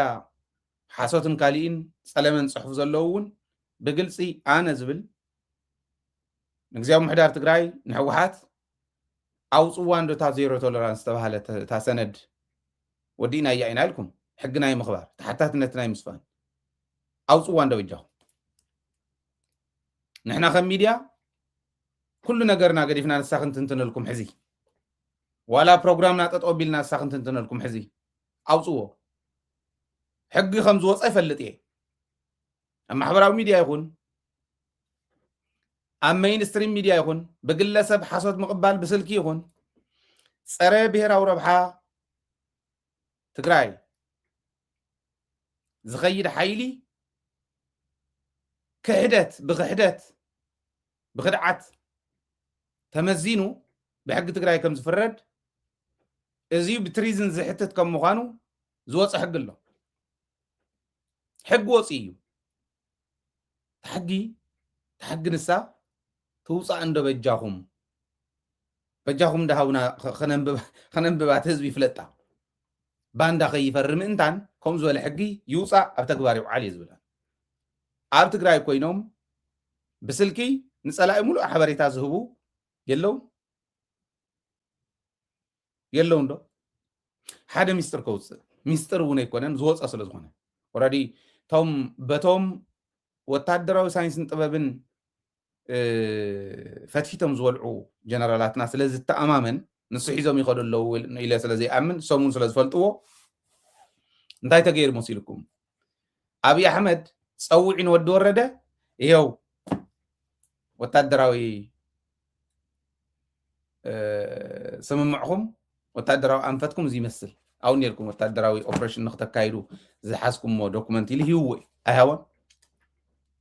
ሂወይ انت تزارب كاي محفر سلازغونه كوي من هو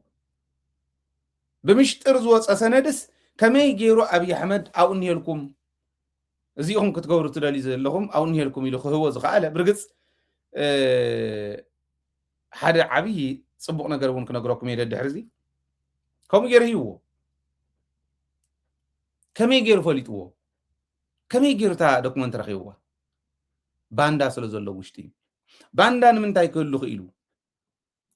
تحتاتنا سلا زي نسفني تحتاتنا نمنتاينا زي نسفن حق سلا زي وصالو دنب سلا زي وصاي ولا تعواجه يوصا بيت مخرج سلا زي يله بدنبي اوصهم قفد دبلوها تحتاتنا يحدق قبرنا زخل زولو زنوركم نزي حيز غمي قالكم كنت تدليوهم زمكم غيرهم زوصو مسرخوكم ممكن تاخم تقصعوا يلنيا هذا وصت حزبي فلطان اكله توهايل انت تتحزه نكله فتحوو يبل عنزار بدان نخا حقريها نسخا فرادي كبهال يزغبو فتحوو يلك يكون نمنتاي تاسيرو يزبال نمنتاي تاسيرو تاثر سنتحل ناب حق زي قربنا بيت فرد زي قربنا تخوين نمنتاي اسيركم وخفيلكم نا حق قربو ناب فتح مقراب ايتو حتنا كون زلوو اتحاتتا اينا خنا حتت زلنا امبر تحتاتنت نا حتو ملكت انتاتينا تبلعنا مالتي زي انا خيت خونه وصو يزوزلو برر عصي والله سلكن متاي زي عصو سلك يصوي يكون نزوزلو انترنت يصوي يكون نزوزلو كن ربح مخان تفلطوا لهم نحنا ون ربحلو سلكيتي انترنت خالي خنطقمل لنا عفنا ملو عفنا تخكل يكونن عدنا نحلوا بحقن بسرعتني اوكي كوانا نلعب زحلوها سب سلا زي اللي حلفنا سلا زينا من عدنا بوتا امامنا اينا نخد عدنا بونا حلوها بحقنتنا حلوها بقنعنا نحلوها سلكي سلا زلو انترنت سلا زلو كوس ديوم يكونن ግን ኢንተርኔት ዘይዓጽወሉ ስልክ ዘይዓጽወሉ አየር ግን ዘይዓጽወሉ ንምንታይ ይመስለኩም ንለባም ቀላል እያ ኦኬ እንተ ዓጽወ ኸይልኩም ውን ሕሰው ኢልየት ማለት ኢንተርኔት ተዓጽ ይኸ ናብ ኢና ክንከድ ኢንፎርሜሽን ብምንታይ ይስማዕ ህዝብና ቴሌቪዥንኩም ደደቢት ጥራሕ እያ ተንክልተ ተናይ መንግስቲ ተንፈልጠን እየን ታዕስና 4 ሰዓት ባዕላ ወኒና ትኸይድ ቴሌቪዥን ጣብያኹም ደደቢት እያ دلبيت كزلق ناي هزو غيرنا يا خن زلق اود لهم كتحجزوا تداليكم دو دلبيت لهم دو انترنت انت عاصيو ساتلايت ياتا only means نهزو تግራይ information محلاف مبرهات ولا انت تفيو برغص ياو تكزه حزي او قصصرناي بخبيد انت فريسو خالي طاطاي كفرسو غني يغل اي خل كن محزو خون غير بطيسو وندي كومن دحر غيرو كم ازبل اخير كم بطاسيا زي ابدن بحزوا حزب تግራይ ማለት حقوق سلا زي كونه نحنا درون تحيزو درون محاز كم زي ابينا نخفلط له اتل سالنا ديبلنا نعنا يكون درون يحيزو كن حزو زي عالم تكنولوجي يسو نا ابي احمد يكون ندا ابي احمد عداغا يكون نشيط دروناتين كمصا ايراتين كمصا صر ايرن صر درونن አለ ደየለን نعنا يكون እዚህ بدن بيز مكحل ዋናነት ግን ናይ ባንዳ ሕጊ ባንዳ ዝቀጽዕ ሕጊ እዚ አባይዞ መጀመሪያ 2020 ውን አውፂና ኢና ባንዳ ሽዑውን ጀሚሮም ስለ ዝነበሩ ናይ ባንዳ ሕጊ እስካዕ ዘይወፀ ናይ ክርዓት ናይ ክሕደት ሕጊ ወፂዩ ካሓቲ ብሕጊ እስካዕ ዘይተቆጽዑ ህዝቢ ትግራይ ኣብ ሓደጋ ኣሎ زينا نداولنا متينا لذي بدنبي بعقبه كنردو انت خوينا اذا كنقبر كنكللنا زين نقبر بمستوع على الكيلو تحتاتنت يسفن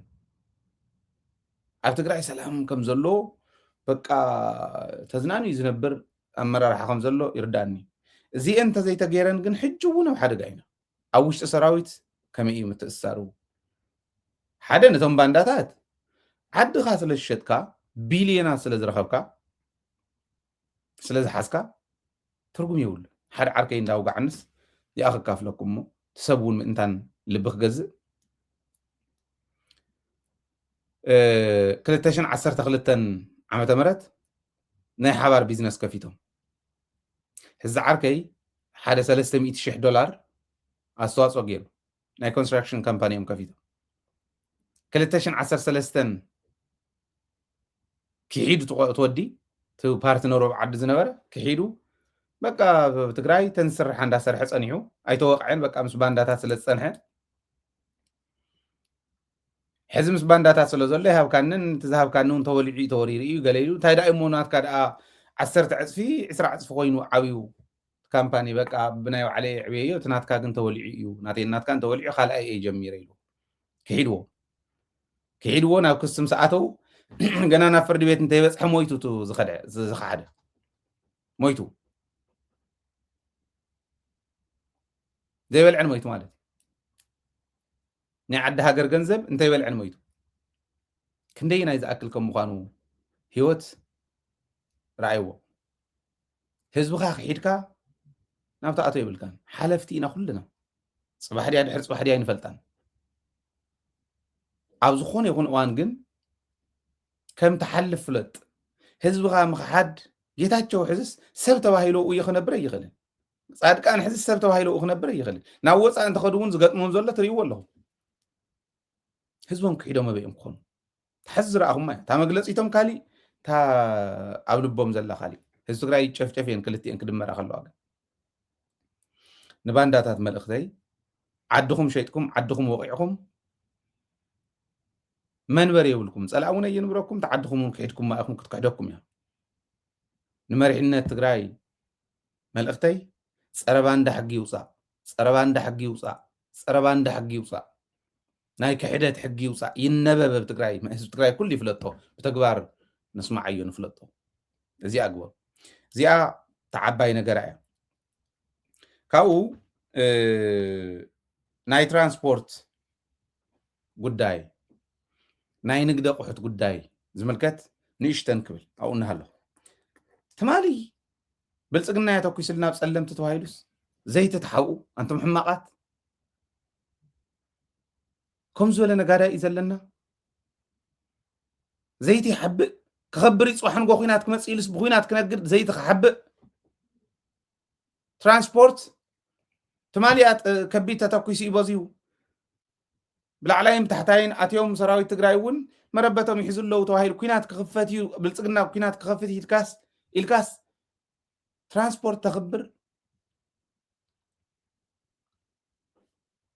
ዘይቲ ተሓብእ ኣቑሑት ናይ ሹቅ ተሓብእ ተኽብር ነዘን ከምዚኣ ዝገብሩ ነጋዶ ብናይ ውሽጢ ብኢንተለጀንስ ተፀኒዑ ምሕረት ዘይብሉ ውሳነ ከምዞም ሽረ እንዳስላሴ ዝወሰንዎ ነቶም መሬት ተዋሂቦም ንንግዲ ተባሂሉስ ዓመታት ተቐሚጦም ሓፂሮም መፀንሑ ተሓዲግኩም ኣለኹም ትብል ዜና እያ በፂሓቶ ሕዚ ናብ ሃይለ ጉያ ሄሎ ደደቢት ሚድያ መሬትና ተሓዲግና እንኳዕ ነይ ተሓደግካ እንታይ ትገብር ነርካ እስካዕ ሎሚ እቲ ናይ ሃይለ መልሲ ነይሩ ኣብ ኣክሱም ከምኡ እንተተገበረ እውን ሃይሎ መሬትና ኩሕዲጎምና እንኳዕ ነይ ሕደጉኹም መሬት ሓፂርካማ ነብር ይትኽእል ኣብ ገለገለ ከተማታት ይገርመኩም ናይ ገባር መሬት ሕዲጎም ሂቦሞም ንኢንቨስትመንት ኢሎምስ ሓፂሮምስ መሸላ ይዘርእሉ ጣፍ ይዘርእሉ ዋቱም ሰብ ዝኒሄኮ ጉዳጉድ ኮ እዩ ሞስ ዘይቲ ክተኽብር ክልተ ነገር ኣብዚዩ ክንገብር ንኽእል ሓደ በጃኹም ሕጊ ኣውፁ ህዝቢ ትግራይ ተረዳእኒ ሙሕተት በብመድረኹ ሕጊ ይውፃእ ሕጊ ባንዳ ሕጊ ክሕደት ይውፃእ ባንዳ ክሓዲ ዝቕፅዓሉ ሕጊ ይውፃእ ህዝቢ ሕተት ኣቶም ሰብ ሓግዙና በይነን ዓገር ስለ ዝበልና መዓዝዩ ሃይለ ንህዝቢ ትግራይ ኢንፍሉዌንስ ገይሩ ኣረዲኡ ህዝቢ ዘለዓዕለልና ይትፍርሖም ናይ መራሕቲ እምበር ፀጥ እዮም ዝብሉ እዝኖም ዝደንቆሩ በቃ ሱቕ ኢሎም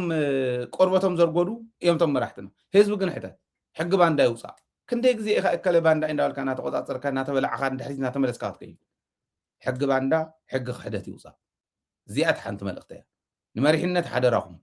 እዚኣ ግበሩ መሪሕነት ተዘይገይርዎ ህዝቢ ኣብ ዝኾነ ይኹን መድረኽ ሕጊ ባንዳ ይውፃእ በል ባንዳ ዝቕፅዓሉ ይውፃእ ባንዳ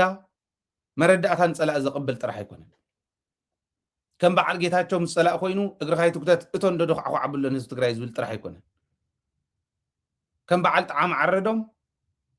ዋልድባ ሒዙያ ሰራዊት ትግራይ ጥሒስዎ ፕሪቶርያ ዝብል ኣይኮነን ንምዕራብ ትግራይ ይኸለሎ መሬቱ ከምልስ ጥሒሱ ፕሪቶሪያ ዝብል ኣይኮነን ስጥራሕ ዝብል ኣይኮነን ሰሙን ባንዳታት እዮም ኣብ ውሽጢ ኮይኑ ብኩናት ዝነግድ ካብ ኩናት ዝነግድ ክሕተት እዩ ዶክተር ደብረፅዮን ሓደ ግዜ ዝብሎ ነይሩ ኣበይና ክንሓተኩም ንሕና ኢና ንፈልጦ ብምሉእኹም ብዘይ ኣግባብ ሃፍቲ ዘኻዕበትኩም ካብ ኩናት ዝነገድኩም ካብ ሞት ካብ ቁስሊ ህዝቢ ትግራይ ዝነገድኩም ግን ክትሕተት ኢኹም ኢሉ ክሕተት ኢና ንደሊ ንሕና እዚኣ ትውፃእ መራሕቲ ሓደራኹም እዚኣ ቀዳመይቲ እያ እታ ካልአይቲ ልምዓታዊ ዲሞክራሲ ማለት እንታይ ማለት ድዩ እታ ኣይዲዮሎጂ ናይ ሕወሓት ስርዓት እኮ ኢንተርቬንሽን ዝፈቅድ እኮ እዩ ኢንተርቪን ክገብር መንግስቲ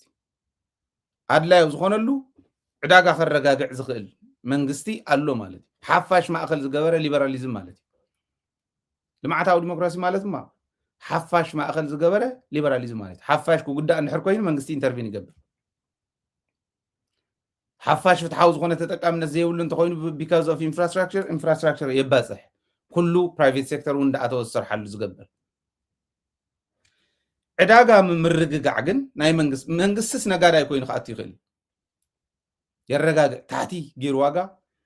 ነቲ ከምኡ ዝገብር ነጋዳይ ንብሙልኡ ክሳራ ብክሳራ ትገብሮ ይቕፅዓሉ ነጋዳይ ክተኽስር ኢልካ እንተይኮነስ ዕዳጋ ክተረጋግዕ ኢልካ ተኣቱ ማለት እዩ ብትክክለኛ ተርሙ ዘይቲ እንተኸቢሩ ሰሊጥ ንሂግ መኸዝን ክህልዎ ኣለዎ መንግስቲ ወይ ዘይቲ ገዚኡ ብሕሳር ዋጋ ንህዝቢ ክቅርብ ክኽእል ኣለዎ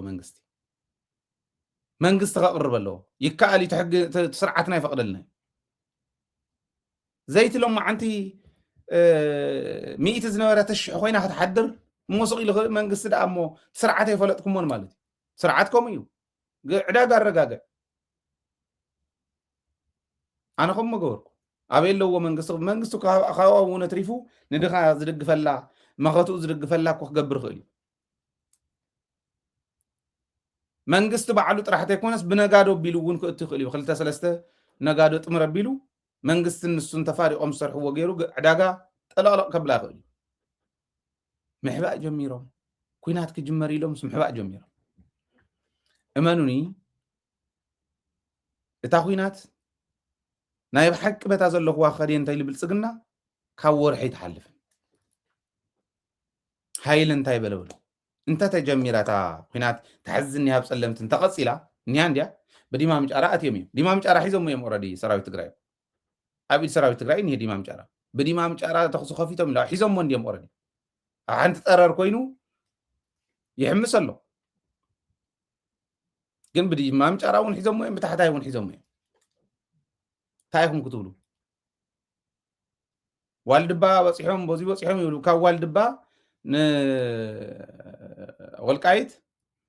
ኣርም ሰብዓ እውን በቲ ኣገይሩ ንወልቃይት እንድሕር ምብለ ኢሎም ኩናት ኢና ንደሊ እንታይ ኢሎም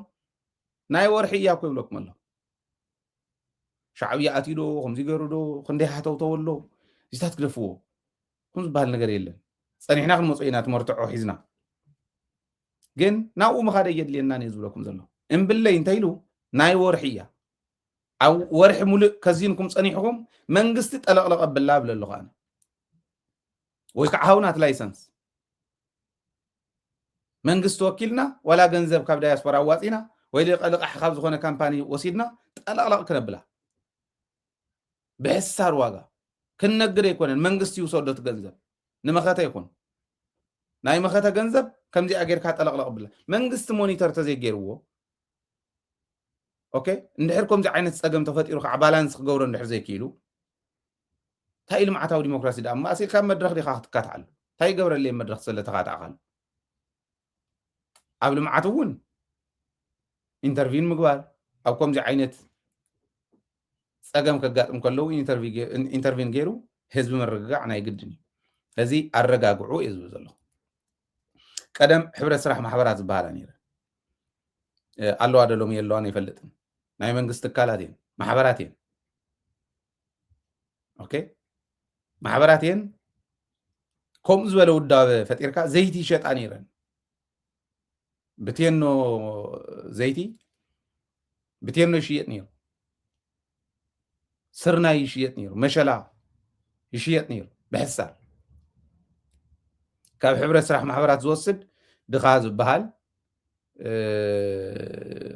ገባር ይጥቀም ነይሩ እዚአን ነገራት ባላንስ መግበሪ ትካላት ኮይነን እየን ክቕፅላ ነይሩወን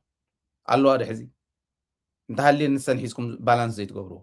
ዘይተረጋግዕዎ ዕዳጋ እዩ ዘሎ እዚ እዩ እምበር ተኮይናት ተተጀሚሩ ዝቕፅል ኣይኮነን ሰኢለን እዚ ናይ ዩናይትድ ዓረብ ኤሚሬትስ ፕሌና ተምፂኻ ሄሊኮፕተራ ተምፂኻ ጀታ ተምፂኻ ዝረአ ዝቐነየ ሸውሪ ኢናዮ ኢና እቲ ሸው ንሱ ኤርትራ የብልኩምን እዚ ይብል ነይሩ ንስኻስ ነይሩ እኳ ናይ ዩናይትድ ዓረብ ኤሚሬትስ ንድራማ ኢልካ ሒዝካ መፂኻስ ከምዚ ክራይ ናይ መርዓ ኣለኩም ክራይ ባድላ ይካረዩ ሱፍ ሱት ተኻርዮም እታ መርዓ ትሓልፍ ሓፂብካ ስታሪርካ ትምልሳ ማለት እዩ ከምዚኣ ገይሩ መሊስዋ ተን ዘለዋ ናይ ኢትዮጵያ ንፈልጠን ኢና ኣብ ጥራሕ ማዓኮርካ በጠን ናልካ ስለ ዝኸድካ እሞ ልጋብ ስታይ ሒዝካስ ደረትካ ነፊሕካ ከምዚ ስለ ዝኸድካ በቃ ኣለዎ ኢትዮጵያ ከምዚ ክገብረና ኢሉ ዝፍራሕ እዩ ዝመስሎ ንሱ መፅናዕቲ እቲ ኢንተለጀንስ እንታይ ከም ዝሰርሕ ይፈልጦን ብዓፋር ኣቕሪበልኩም ኢሉ እንታይ ይበፅሖም ከም ዘሎ ይፈልጦን እንታይ እትዎም እቶም ዝሞቱ ተጋሩ እዮም ግን ምሕረት ዘይብሉ ስጉም ትውሰዱ ባህል እያ ናህና እዮም ኣይደቅና እንድዮም ሓትና እንድዮም ግደፍዎም ከምኡ ዝብል እንተሃልዩ ንሱ እዩ ክፍደዳ ዘሎ ትግራይ እናወጋእካ ሓተይ እዩ ዝበሃል ነገር የለን ትግራይ ዝወግእ ዘሎ ዓፋር ኮይኑ ብሰቆጣ ኮይኑ ብፀለምቲ ኮይኑ ኣብ ፀለምቲ ኩናት ካብ ዝኸፈቱ ይዋግኡ ካብ ዘለው ተጋሩ እዮም እኮ ሓራ መሬት ኣለና ዝብሉ ዘለው ቆልዑ ኮይ ነዚኦም ምሕረት ተጋሩ እዮም ኢልካ ምሕረት ክትገብር ማለት ድዩ ኣነ ናይ ሓደ ሓደ ከመይ ዝበለ ተንኮል እዩ ዘለዎ ወይ ከመይ ዝበለ ዕሽነት እዩ ዘለዎ ንምፍላጥ እውን ዘፅግም እዩ ለዚኦም ክስተኻኸሉ ኣለዎም እዩ ሓደ ስግኣት ኣቕሪብኩምለይ ገሊኹም ወዲ ወረደሲ ኣኼባ ናይ ኢንቨስትመንት ኣኼባ ገይሩ ትማሊ ዝኩሉ በዚ ኮይናት ተኸፈተ በዚ ከምዚ እናተባለት ናይ ኢንቨስትመንት ኣኼባ ገይሩ ኢልኩም ኣነ ብክልተ መንገዲ እየ ዝሪኦ ትክክል እዩ ናይ ኢንቨስትመንት ኣኼባ ማለት ትግራይ ኩናት ትገብረላ እሞ ኢንቨስተይ ትግበር ዝብል ርድኢት ክህሉ ኣይደልዮን ግን ብዕርቂ ክንውዶ ኢና ብከምዚ ክንውዶ ኢና እንዳበለ እንዳታለለ ፀላኢ ካሊእ ነገር ከይገብር ጥንቃቐታት ንምግባር ግን ወሳኒ መልእኽቲ እዩ ሕጂ ድዩ ከምኡ ክግበር ነይርዎ ኢንቨስትመንት ናይ ሓቂ ኢንቨስተር ኩናት ኣሎ እንዳተባሃለስ ቦቲን ታሕትሪም እንዳበለስ ክመፅእ እቲ ኢንቨስተር ኣብዚዩ ምሕሳብ የድሊ እዩ መሪሕነት እውን ክሓስብ ክኽእል ኣለዎ ክብል ነገር ግን በቲ ካልኣይ መንገዲ ምናልባሽ ንሕና ሰላም ኢና ዘለና እምብለይ ዝበለ ኩናት ዝኸፍት ዘሎ ብብልፅግና ኣቢሉ ብግዛዕ በዞም ስምረት ኣቢሉ መግለፂ ዘውፃልና ዘሎ ናይ ብልፅግና መግለፂ ስምረት ኣውፅኢት ዓንቶ እዩ ዘንበብክዎ ከም ዝገብረልና ዘሎ ፀላኢ እዩ ሕና እቲኣነ ይበልናን ኢልካ ኣብ ስራሕና ኢና ዘለና ኢልካ ንምሕላፍ ድኾን ይኸውን ዝብል እምነት ኣለኒ ንምንታይ ከም ዝብል ዘለኹ ህዝቢ ትግራይ መሬቱ ከምልስ ንሰላም ተባሂሉ መሬት ካሃብ ተባሂሉ እውን ንኸይህብ ከም ዘይህብ ማለት እዩ ብግልፂ ዝነገረና ወዲ ወረደ እዩ ክንድድላዩ ሽርሕ እንተዝህልዎ ተገረላ እዩ ተፈተወ ተፀልአዮ ወዲ ወረደ ኣብዛ ዓድመ እዚኣ ኮይኑ ህዝቢ ትግራይ ክኸድዕ ኢልኩም ኣይትሕሰቡ ኣነ ይሓስቦን እታ ሰንፈላል ግን ከይተውቃዓና ምሕሳብ ኣስተውዒልና ንኺድ ምባል ናይ ግድን እዩ ኳዕ ከምኡ በልኩም እየ ዝብል ግን ከምኡ ኢሉ ክሓስብ ኢልኩም ኣይትኽእሉ ምክንያቱ ከፍ ኢሉ ምስ ካውንስሉ ከፍ ኢሉ ወሲንዋ ኮይ ንሕና ተመዛበልትና ሻድሻይ ክረምቲ ኣይኸርሙን ዝብል ውሳነ ወሲኖም እዮም ክንሕቶ ኢና ብሰላም እንተሂውና ፅቡቕ ተዘይሂውና እውን መሬትና ክነምልስ ኢና ተፈተወ ተፀልአ ዝብል እውን ወሲኖም እዮም መሬትና ክነምልስ ኢና ተፈተወ ተፀልአ ኩናት ኣይንደልን ብሰላም ክነምልስ ኢና ንደሊ እምብለይ እንተኢሎም ግን ደኒና ክንግዛእ ኣይንኽእልን ዝብል ውሳነ ናይ ሰራዊትና ውሳነ ኣኸለይ እዚ ተሓቢኡ ዝሕባእ ኣይኮነን እሞ ከምኡ ስለ ዝበሉ እንዲኦም ኩናት ጀሚሮም ገለመለ ከምኡ ኣተውተኩሉ እዮም እቶም ናታቶም መጫፈርቲ ኮይኖም እዮም ንሱ ኣመሎም እዩ ተልእኾኦም እዩ ባንዳ ንምንታይ ናይ ባንዳ ስራሕ ስራሕ ክባለ እዩ ኣይኽእልን ተቃላሳይ ከም ሃይለ ዝበለ ንምንታይ እዩ ህዝቡ ዝቃለስ ኢልካ ከም ምሕታት ማለት ኣብ ጎኒ ህዝቡ ንምንታይ ኮይኑ ሃይለ ኢልካ ከም ምሕታት ማለት ሶም መረበቶም ንሱ እዩ ሰብ ናብ ሰቡ ዝብእ ናብ ገረቡ እዩ ሰብ ኮይኑ سلسب انت حسبكم تحسبوا زلكم تسقالو زلخو نوري زبي اب غرب كيدون غوين تبله نوري تفطري بانداونكم نسيغرمكم ግን ናይ ኢንቨስትመንት ቱ ጉዳይ ፕራዮሪቲዝ ወሃውን ስዲ ኮይኑ ከአቱ ዝሉ ኢንቨስተራት ከታሰላም ዘይመጸተልዮም ዲም ኮይኖም ንቀደም ናፍቲ ፕራዮሪታይዝ ገርና ባንዳ ባንዱ በዚ ዘሎ በዓፋር ኮይን ዝወቅዕ ዘለውን ከምታ ክጣሕና ዝሓደረ ክጣሕን ኣሎ ባዕሎም መጽዮም ተخص ከፊቶም ይገርመኩም ክንገር ኣለዎ ዘይንሕባ እዩ አይ ተخصይ ተኸፈተን ክበሃል ምንታን ዝኽበለ ይኮነ ታይ ወጽሕዎም ሕምጥ ትበልሰ ኢላ ከይትልጥፉ ሓደራኹም ምሩቕ ከይትልጥፉ ካልእ ከይትልጥፉ አየድልየናን ሕምጥ ትኹን መሬት አየድልየናን ካልኣይ ከይተውቁዕና ግን ብዓፋር ተخص ከፊቶም እዮም ባንዳታት ሸፋት ከፊቶም እዮም ኮ ተخص ኣብ ጸለምቲ ከፊቶም እዮም ዝዋጉኡ ዘለዉ ቅድሚት ኮይኖም ዝሰም እዮም ስታይ በፂሓቶም ግን ንፈልጣ ኢና ተዋሒጣት ትረፍ የዝብ ዘሎ ንኸኣሎስ ግዚ እዚኣ ፕራዮሪታይዝ ገርና ንሰነፍጢና ሰላም ምስኮና ንዑ ኢንቨስተራት ምባል ቀሊል እዩ ደደቢት ኣለኩ ሚድያታት ንዋና ውሽጢ ዓዲ ዘለውን ደገ ዘለውን ኢንቨስተር ክመጽእ ንምግባር ንሓና ስራሕ ኢና ይጽባሕ ንጎ ማለት እዩ እዚ ኸሚሉ እንዳሃለወ ኣዲስ ኣበባ ከመይ ኮይና ዘላ ዝብል ካልእ ሕቶ እዩ ኣዲስ ኣበባ ኣብ ሓያል ውጥረት ኣላ ሰለስተ ዓይነት ጸገም ኣሎ ሰለስተ ዓይነት ውጥረት እኒሄው ኣብይ ኣሕመድ ሓደ ኣብ ውሽጡ መፈንቅለ መንግስቲ ክገብሩ ይኽእሉ እዮም ተባሃሉ ናይ ኣምሓራ ጀነራላት ብዓይኒ ቁራኛ ከምዚኣ ኢሎም እዮም ዝከታተልዎም እዮም ኢንክሉዲንግ ኣበባው ታደሰ ብዓይኒ ቁራኛ ኢሉ ናይ ኣምሓራ ጀነራላት ምክንያቱ ትግራይ እንድሕር መሬተይ ከምልስ ኢላ ፋኖ ንዑ ናኡን ዓተበለሰ ዋጋእን ትግራይ ለየስ ዞር በል ሰሜነኞች ለማጥፋት እየመጣህ ነው ነፃነታችን ነው የምንፈልገው የትግራይ መሬት አንፈልግም መባሉ አይሰምዓካን መዋል እሞ ምስ ፋኖ ዝዘራረቡ ኣለው እዮም ዝበሃል ስለ ዝኾነ መፈንቅለ መንግስቲ ክገብሩለ እዮም ዝብል ዓብይ ስጋኣት ኣሎ ካልኣይ ስጋኣቱ ንትግራይ እንድሕር ወቂዕ እዮም እንድሕር ኩናት ከፊተ ትግራይ ብሄር ብሄረሰብ ዓኢላ እያ ክትመፀኒ ምክንያቱ ሕዚ ኩላ ኣወዳዲራ እያ ኣቀባቢላ እያ ተንሽን ምስ ኣሰረ እየ ኩሉ ከምዚኣ ክትመፀኒ እያ ስለዚ ዓባይ ፀገም ትመፀላ እዚ ካልኣይ ስጋኣት እዩ እዚ ቅፅላ ዶ ስቕደ ክብል ጣጣ እዩ ሳልሳይ ናይ ኤርትራ ጉዳይ ባሕሪ ከምፃልካየ ኢለ ህዝቢ እዚኣ ናይ መወዳእታ ካርደይ ተጠቂመ ባሕሪ ወዳኒ ካሎ ዳ ክብለኒ ንኤርትራ ከይወርር ኤርትራ እውን ተዳልያ ኣላ ኩናት ከይኽፈት ኩናት ክተተርፍ ተዳልያ ኣላ ንኤርትራ እንተነኽየ ዓፋር ክወቅዓኒ ከሕልፈነ ይኽእል ዓውደ ኩናት ክገብሮ ስለ ዝኾንኩ ኣምሓራ ከኣተኒ ኦሮሞ ከኣተኒ ትግራይ መሬታ እንተዘይሂበያ ከዓ ንኤርትራ ክድግፍ ትኽእል እያ ፅምዶ እውን ይብሉ ኣለዉ ስለዚ እዚዩ ኤርትራውያን ከዓ ኣስሩ እንዲዮም እኒሄው ባይዘወይ ኤርትራውያን ይእሰሩ ኣለዉ እዮም ኣዲስ ኣበባ ኣብዚዩ ሻዕብያ ዝእተዎም ሰለልቲ ክህልው ይኽእሉ እዮም እንተኣሰርክዎም ኤርትራውያን ኣሲሩ ክበሃል እየ ተጋሩ ኣሲሩ ክበሃል እየ ተጋሩ እውን ይኣስሩ ኣሎ እዩ ተዘይኣሰርክዎም ሰለልቲ ክኾኑ ይኽእሉ እዮም ኣብ ከም ዝበለ ውጥረት እኒሄ ኣኼባ ተባሂሉ እዚአን ዘይለዓላለን ቦታ የለን ኣኼባታት መዓት እኒሄ በብኸባቢኡ ዝበሃል ዘሎ ግን ብግልፂ እዚ ዝበሃል ዘሎ ፖሊሳት ከም ቀደሞም ህዝቢ ዝቐርቦም ኣይኮነን ህዝቢ ይፈርሖም በቃ ስለዚ ናይ ፖሊስ ክዳን ደንቢ ክዳን እውን ክደፍዎ ክበሃል ይኽእሉ እዮም ንምንታይ ከምዚ ክፍጠር ከሎ እቲ ናይ መጀመርያ ናይ ትግራይ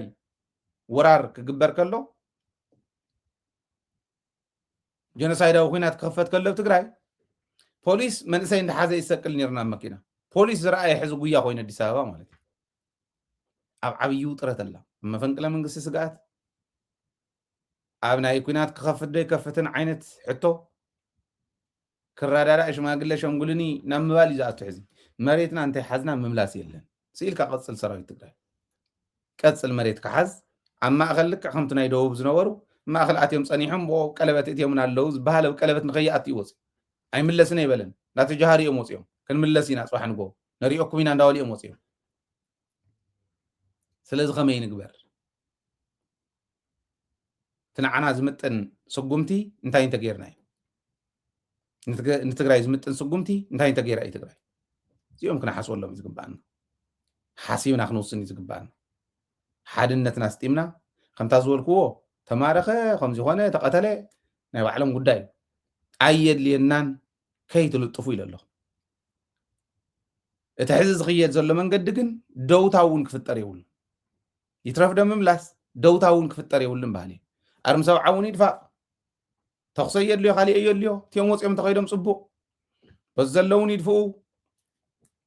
ጸለምቲ ምምላስ የለን ሕዝ መሬትና ሒዝና ኢና ቦርደሮም በጽሕም እዩ ቢማን ብጸጋምን ኣብ ቦርደሮም በጽሕም እዩ ኣብ ማእኸል ዘሎ ይብጠረር ኮይኑ ትኩስሎ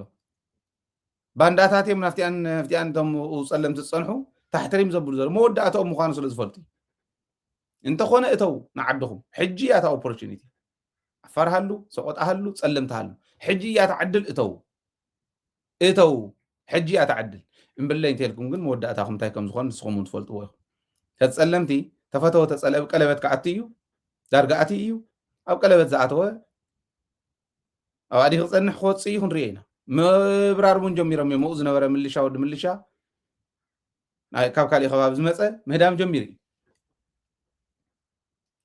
ካብ ዓደርቃይ ከባብታት ንረኽቦ መረዳእታ እዚ ምህዳም ጀሚሮም እዩ ተመከላከያ እውን ጽዒኑ ከምታ ናይ ራያ ኮፂ ጸለምት እንተሒዝና ራያ እንተሒዝና ኣውዚ ሕዚ ኣብ ውሽጥና ዝኒሄ ምምሕዳር ይጠንክር ይጽናዕ እዚ እንድሕር ኮይኑ ናይ ምዕራብ ትግራይ ጉዳይ ካልኦት ኣርምታትና ናው ምስላፍ እውን ዘድለ ይመስለኒ ኣርማ 11 أرمي سبعان أخلاتين كم غيرنا نحسبه أنا خم سلز خوني خم غيرنا نحسبه زولكم زلوا سلازي زيو من الواش جن تنايفان نخيدي أسقاء زخوني نجار اللور كنتاتني علم خمي أمز جمجمو تنايفان نخيدي مالت ندحريت زملة سيكون نايب على اسكندري نفرس زلوا نفرسيو تفريسهم دحري حبلو ساتم فانو ونه ينورن قدمو فانو ግን ወጢሪ ይዝዋጋ ዘሉ ተምናይ በዓል እስክንድር ዚየም ጨምሮ መንግስት ሲያነሳቸው በትግል ውስጥ ነን የሚሉ አንዳንድ ወንድሞቻችን እንደ ወንጀል ያነሱታል እኛ እንደ ትግል ምልክት እንደማራ ትግል ምን ወስደው እነ ፕሮፌሰር አሳት ወልደየስን ይሄ ጥያቄ ነሱ ጥያቄ ነበር እኛ መንግስት ሲያነሳው ትክክል ማይሆን ጥያቄ የለም እኛ ስናነሳው ትክክል ከሆነ ማለት ነው መንግስት የሚሰራው መጥፎ ነገር ደግሞ እኛ ስንሰራው መጥፎ የማይሆንበት ምክንያትም የለም እና በሎጂክ መሬት ላይ ባለው እውነት አጠቃላይ ጂኦፖለቲክሱን በመተንተን ውስጥ መግባባት መወያየት ያስፈልጋል አሁንም ከዚህ በላይ መፍጠን ለውይይት ለሰላም መፍጠን ያስፈልጋል እኛ ከትግል አልወጣን የትግል እንትን ነው ያስቀመጥነው የትግል ጥያቄዎቻችን የሚያርፉበት ምዕራፍና ቀጣይ ምን ሄድበት መንገድ ምንድነው ነው በሰላማዊ መንገድ የአማራን ህዝብ ጥያቄ ማስመለስ ትግላችን እስከምንሞት ድረስ ልንሞት ነው የወጣን አሁን ከዚህ ለመድረሳችን ከእግዚአብሔር በታች ማንንም ጋራንት አልነበረን ሞነት ለማናገር ስለዚህ እስከ ፍጻሜያችን ድረስ በአማራ ህዝብ ጥቅም ጥያቄ ላይ ምንደራደር አይደለንም በአገራችን ሉዓላዊነት እና ብሔራዊ ጥቅም ጭምር ደግሞ ምንደራደር አይደለንም እነዚህ ሁለቱ ጉዳዮች የሚጋጩም የሚፋለሱም አይደሉም የአማራ ህዝብ አገር ሰሪ ነኝ ብሎ የሚያምን ማህበረሰብ ስለዚህ ከዚህ በኋላ ያለውን ግን በምንፈልገው በሚጠቅመው ለህዝባችን የተስማማንባቸውን ስምምነቶች ተፈጻሚ እናደርግ ይሆናል ለተፈጻሚነታቸው ራሳችን ኃላፊነት ወስደን የምንሰራም ነው የሚሆነው እንጂ ደክሞን ከትግል እየወጣን እያረፍን አይደለም በዚህ ስቃይ ውስጥ ያለ ማህበረሰባችን ተመልሶ በምንፈልገው ልልና ልክ እስከምናየው ድረስ ከመስራት ከመታገል ወደፊት ከመቀጠል ወደ ኋላ አንልም አመሰግናለሁ حزنا ፕሮፌሰር አስራት ወልደየስ ናይ ባህር ድልየት كنملس መንግስት ስለዘልዓሎ ኢና አቲና ኒና መንግስት ቀልዕሎ ከሎ ጌጋ ዝኸውን ንሕና ክነልዕሎ حق ዝኾነሉ ምክንያት የለን ንመንግስት ክንሕግዝ አቲና ኣለና ይብል እዚኦም ቶም ኣፍሃድ ኢሎም ዝሰርሑ ዝነበሩ ቆልዑ እዮም ንስክንድር ዝነበሩ እዮም እስክንድር እውን ንእቶ ይብለሉ ኦራዲት ማል ርኢኹም እዮም ስለዚ በዋናነት እዚኣቶም ከምኡ ስለዝበሉን ስለዘይበሉን ዝኸውን ነገር ኣለ ድዩ እዚኦም ከምኡ ስለዝበሉን ስለዘይበሉን ዝውሰድ ባሕሪ ከለ ድዩ ንኤርትራውያን ከድፎ እዩ ንሱ ትድልየት ኩሉ ግዜ ኣሎ ዋርድያ ናይዚ ኮይና እዚዩ ንኤርትራውያን ፀገም ከየብፅሓሎም ትሕሉ ዝነበረት ትግራይ እያ ኣብዚ ምንም ሕቶ ዘለዎም ይመስለኒ ኤርትራውያን እውን እንትኾኑ እዚ ዝተውዒልካ ምኻድ ተሓባቢርካ ምኻድ ዘድሊ እዚ እዩ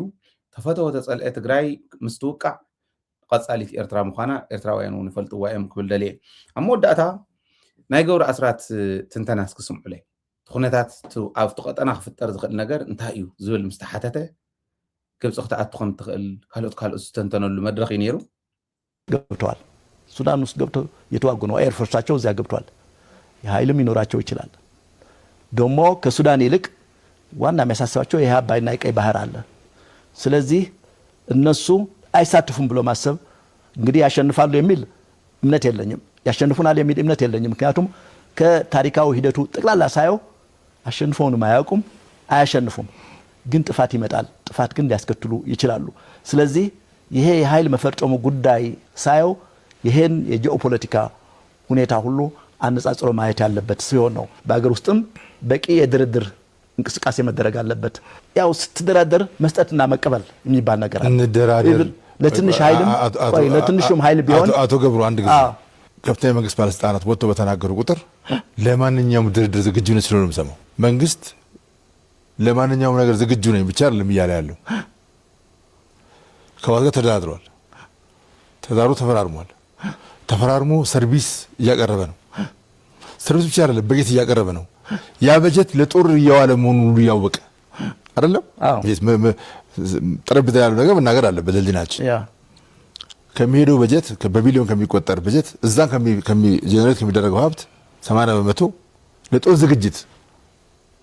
ለተመለመለ ሰራዊት ለታጠቀ ሰራዊት ለሰለጠነ ሰራዊት ቀለብ እና ትጥቅ መግዣ እያዋለ መሆኑን ሁሉ እየታወቀ ይሄን እያደረገ ነው ይህን እያደረገ ያለ መንግስትን ለድርድር ዝግጁ ሁን የሚለው ነገር ብዙ ጊዜ ኦፌንስ ያደርጋቸው ያለው ከዚህ በላይ ምን እናርገኛ ይላሉ ምንድነው መልሱ የፌደራል መንግስት የተደራደረው ከህወሓት ጋር ነው ያን ያደረገው ያን ጊዜ በምክንያት ነው ምክንያቱም ያኔ በፕሮክሲ ቅርብ የሆነ የትግራይን ህዝብ የሚወክል እሱ ነው ስለተባለ ነው ከሱ ጋር የተደራደረው ህወሓት በሌለበት ከማን ጋር ነው የሚደራደረው የሚለው አልተመለሰም ያኔ ያልተመለሰም እንዲያውም ጊዜያው መንግስት ነው ከህወሓት በላይ ቅርበት የነበረው ለህዝቡ ማለት ነው ምክንያቱም የህዝብ ወኪል የምትባለው መንግስት ነው ሊሆን የሚችለው አሁንም ቢሆን ይሄ ድርድር እስከምሰማው በአንድ በኩል እየተደረገ እንዳለ እንቅስቃሴ አቃለሁ ይሄ በፌደራል መንግስትና በህወሓት መካከል የተቋቋመው ጊዜያው መንግስት ግን እዚህ ላይ እጅ የለውም እስከማይው ድረስ ሮድማፕ ምልህ እንዴት ይሳተፋሉ እንዴት ይንቀሳቀሳሉ ይሄ ማን ነው ጊዜያው መንግስቱን ሮል እንዳይኖር ያደርገው ማን ነው እሱን ሁለት ነው ያቋቋሙት በህግ ደረጃ በስርዓት ደረጃ የተቋቋመው እኔ ተገቢ ነው አይደለም አቋቋሙ አይደለም አሁን የነጌታቸው አስተዳደር ፈንክሽናል እንዳይሆን ሽባ ተደርጎ የተባረረው ማን ነው ህወሓት ወደ ሌላ ምዕራፍ እንደለፍ እሺ ሶ አነ ምናልባሽ እርጋን ተኮይኑ ከም ዝገብሮም ዘሎ ኣብ ሽምግልና ንቤተ ክርስቲያን ተዝኾኑ ሃይማኖት ተሃልይዎም እርጋን ተኮይኑ ከም ዝገብሮም ዘሎ እንታይ ኮይኑ ሰብኣይ ዝተተባሂሉስ እንታይ ይኽባል ህወሓትስ ማለት ጠፊእዎ ይኮነን ኣብ መንጎ ህወሓትን ፌደራል መንግስትን ዝተገበረ ድርድር ይብል ኣብቲ እዋን ንሱ ካብ ህወሓት ንላዕሊ ክውክል ዝኽእል ስለ ዘይነበረ ኢንስ ትግራይ ድሓር ግን ምስ ጊዜያዊ ምሕዳር ዘይገብሮ ኢሉ እቲ ጊዜያዊ ምሕዳር እኮ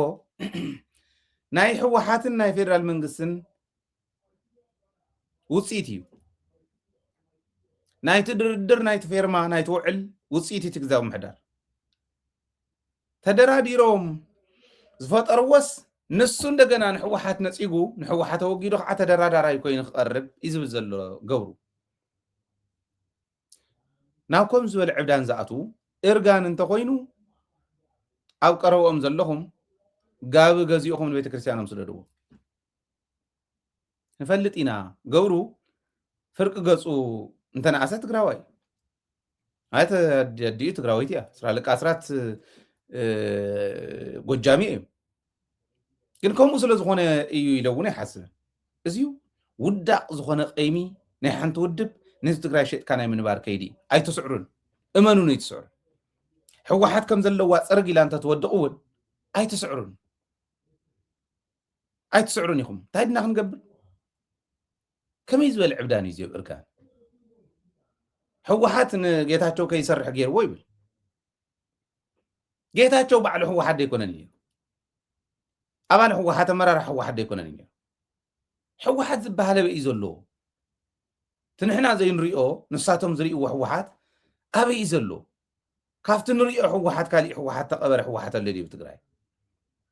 جيتاتشو حوحات ينير نحوحات كديعوا ناس تقرأي وون كديعوا كم زلوا كابينيك زي محدار حيز طفيو كديعو حق زي آية أشنفونم بينهم ما سووا يقول حز إثيوبيا وين يزقتم زلهم مسقبسي ግብጾቹ ያሸንፉንም ታሪክም ስናየው ታሪክ ናይ ትግራዋይ እምበር ናይ ኢትዮጵያ ዝበሃል ታሪክ ምስ ግብጽ የለ ትግራዋይ ተዋጊኡ ይስዕርዎም ይመፁ ነይሮም ትግራዋይ ይስዕሮም ነይሩ ከመይ ዝበለ ጉዳጉድ ረኺቡና ከም ዘሎ ግን ህዝቢ ይፍለጦ ኢለ ኣነ ገሪምኒ እዚዩ ስኢሉ ኣጉል ዝኸሓነ ሓሪሩ ክሳራ ኮይኑ እቲ ድርቢ እኽሊ ጥራሕ ተይኮነስ ገዛኻ እውን ዘጭንወልካ تك زجنو حرار زجنو عينت بوليتيكا قيمي يخم زغورم زل تا قيم انتايا زي قدم حزون تنتينا يعني زخوني يكون سب اب حوحات نيرو كاب حوحات كوص خلو مبزحتهم توم زوص غلغليم دحانيو مبزحتهم ግን ንምንታይ እዮም ፀረ حوحاتን ፀረ ህዝቢ ትግራይን ዝኾኑ ዝብል ዓብይ ሕቶ ንሕተት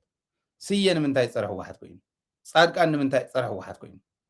ሳሞራ ንምንታይ ፀረ حوحات ኮይኑ ማእከላይ ኮሚቴ ዝነበሩ እኮ እዮም ዝያት በዓል ገብሩ ንምንታይ ፀረ حوحات ኮይኑ ክወፁ ከለው እዮም ፀረ حوحات ኮይኖም ባይዘው ኣብ حوحات እንዳሃለው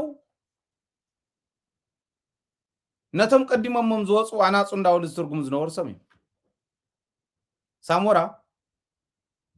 ጻድቃን ገሊፍዎም ምስ ወፀ ስልጣን ተቀበለ በዓል ጻድቃን በዓል ስየ ኣናፁ እንዳተዋህሉ ክጽውዑ ከለው ሳዘርዳእና ነበረ እዩ ገብረ ኣስራት ዘይ حوحات ወይ ሞት ዝብለና ዝነበረ እዩ ስየኸሙ እዩ ታይ ኮይኖም ከምኮን ቶም ድሕሪኦም ዝወፁ ትሪእዎም ዘለኹም ዝጸቢብ ጉጅለ ዝብልና በዓል ክንደያ እውን ትማሊ ቴድሮስ ሓጎስ ኢትዎ ባይዞ ወይ ክንደያ ቴድሮስ ሓጎስ ቦርድ መራሒ ነይሩ ናይ መቐለ ዩኒቨርሲቲ ኣብ ኣርኺብዎ ኣብ እንዳ መስተ ሓቢሮም እዮም ሓደ ባች እዮም ናይ መስተ በቃ ባያት ቤት ጽሕፈት حوحات ሓላፍ ስለ ዝነበረ ቴድሮስ ሓጎስ እትይዎ ቴድሮስ ሓጎስ ሕዚ ካብ حوحات ምስ ወፀ ትእምተይ ትመርሕን ምስ ተባሃለ ከመይ ይዓብድ ከም ዘሎ ራእዩ ምስ ወፁ ዝዓብዱ እንታይ ኮይኖም እዮም ዘይዓብዱ ግን ሰኢሎም ተኮሪፎም ፀጥ ዝበሉ እውን ኣለው እዮም ንኣብነት ተርከበ ዕቆ ንኣብነት ፀጋይ በርሀ ስቀይ በለን ብርግፅ ይፅሕትር እዩ ክጥዕሞ ከላ ማለት ከምዙ ክጥዕሞም ከሎ ክዝሕል ከሎ ብኢዶም ክትኩስ ከሎ ብማንካ ከም ዝበልዑ ማለት ግን ደሓን እዩ ይሓይሽ ካብቶም ካልኦት ኣርከበ እውን ይሓይሽ ካብቶም ካልኦት ኣነ ዘመስግኖ እስከ ዓለሙ ከይባላሾ ኩሉ ግዜ እውን ክመክሮ ዝደሊ ከም ውላዱ ዶክተር ሃይሉ መንገሻ እዩ ማለት ተገፍዐ ሰብ እዩ ብግልፂ ብኣረጋዊ በርሀ ገፊዕዎ ክቆትሎ ኢሉ ሽጉጡ እውን ወዲሩ ተኪሱሉ እውን እዩ ባዕሉ ከም ተዛረቡ حوحات መራሒ ነይሩ ሽዑ እዚ ኣረጋዊ ካብ እስካዕ 71 ነብ ከባቢ ዝነበረ 1971 ይመስለኒ እስካዕ ኣብኡ ዝነበረ ኣረጋዊ ነይሩ መራሒ ካብ 71 እስካዕ 81 ኣቦይ ስብሓት እዮም ነይሮም ናይ حوحات ኣቦም ድሕሪ 81 ይመለስ ነይሩ እስካዕ ዝሓልፍ ስለዚ ኣረጋዊ መራሒ ናይ حوحات ኮይኑ ገፊዑ ወይ ዶክተር ሃይሉ መንገሻ حوحات ከጽልም ግን ርእየ ይፈልጥና ኣነ ወይ ዘይረኣኽዎ እንተኮይነ ንገሩኒ حوحات ሕመቕ እዩ ኢሉ ንحوحات ሕመቕ ኣይበሉን ሕማቃት ከም ዝነበሩ ከም በዓል ኣረጋዊ ግን ይገልጽ እዩ ስንፍና እንተሃልዩን ኮመንቲ ቢኸሙ እሱ ጽቡቕ እዩ ነቐፌታ ጸገም ይብሉ ፀረ ህዝቢ ተሰሊፉ ግን ይራኹ ሓደራ ዝብሎ እዚኣ ዕድመ ከያዲ ሓለፍቲ ኢኹም ሕና እውን ሓለፍቲ ኢና ብዕድመ እንተኮይኑ ፈጣሪ ዝወስደና ደድሕሪኹም ኢና ደቅኹም ኢና ኣብ ዝተቃረበ ሰብ በዚ ኣብ ዝሓዘ ዘመስግኖ ዘለኹ መንገዲ ክኸድ ኣለዎ እቲኦም እውን ክምለሱ ኣለዎም ባህሊ ናብ ልቦም ገብረ ኣስራትስ ትግራይ ዝመርሓ ዝነበረ ሰብስ ከምዚ ኣይሉ ክዛረብ ከሎ እሞ ዓጎውግዩ ከኣኺልካ ኣብ ሓደ እግርኻ ናብ ጉድጓድ ምስ ሰደድካስ ከምዚ ዓይነት ሓሶት ትዛረብ ኣነ ወዱ ዝኸውን ሰብ ዝርድኦ ዓይነት ሓሶት ይሕሱ ታንርዳእታት ማለት ዝረኣና ብዓይንና ካብኡ ንላዕሊ ኢነርጂ ዘለና ለይትን ቀትርን ክነንብብ ንኽእል إنرجي لنا أفتن سنة بزنور له صبغ صريحي تقالي سميه أبزي أخوينه قلنا هذه إنرجي أتبلت كابناته تاي كوينون تاي وردهم مو عن زي سعره حيلي كم زي لهم عقرقر كولو حمق إيزي بقى وردتي زياتهم عد غيب بلاشو طرح محلاوي هو واحد سلز ولا نسح واحد حزن تحريت مملاس بهالنا قليل امانوني حوحاتون ودي آئية مجلس يابا على تهاب هايله كم نهي هايله امنت جن حوحاتون ودي آئية هزو تقرأي زولو نخون زبل ما تكلل لو أمني حوحات جن كتقرب يا رقص أنياي مثل عصا وسانة هزو تقرأي أبقى وقت كبير مزعد زي أسئل كان داتو العقام مقصال بهالنا قليل تستجمير نيهون اعتملسو تواهيل زملس يلن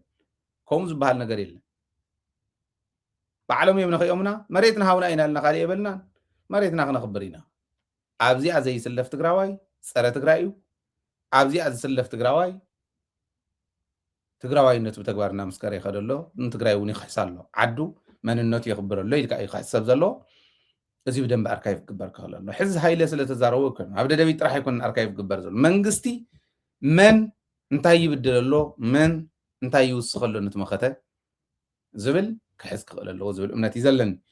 زي لغزاز مينا حزب مدبنا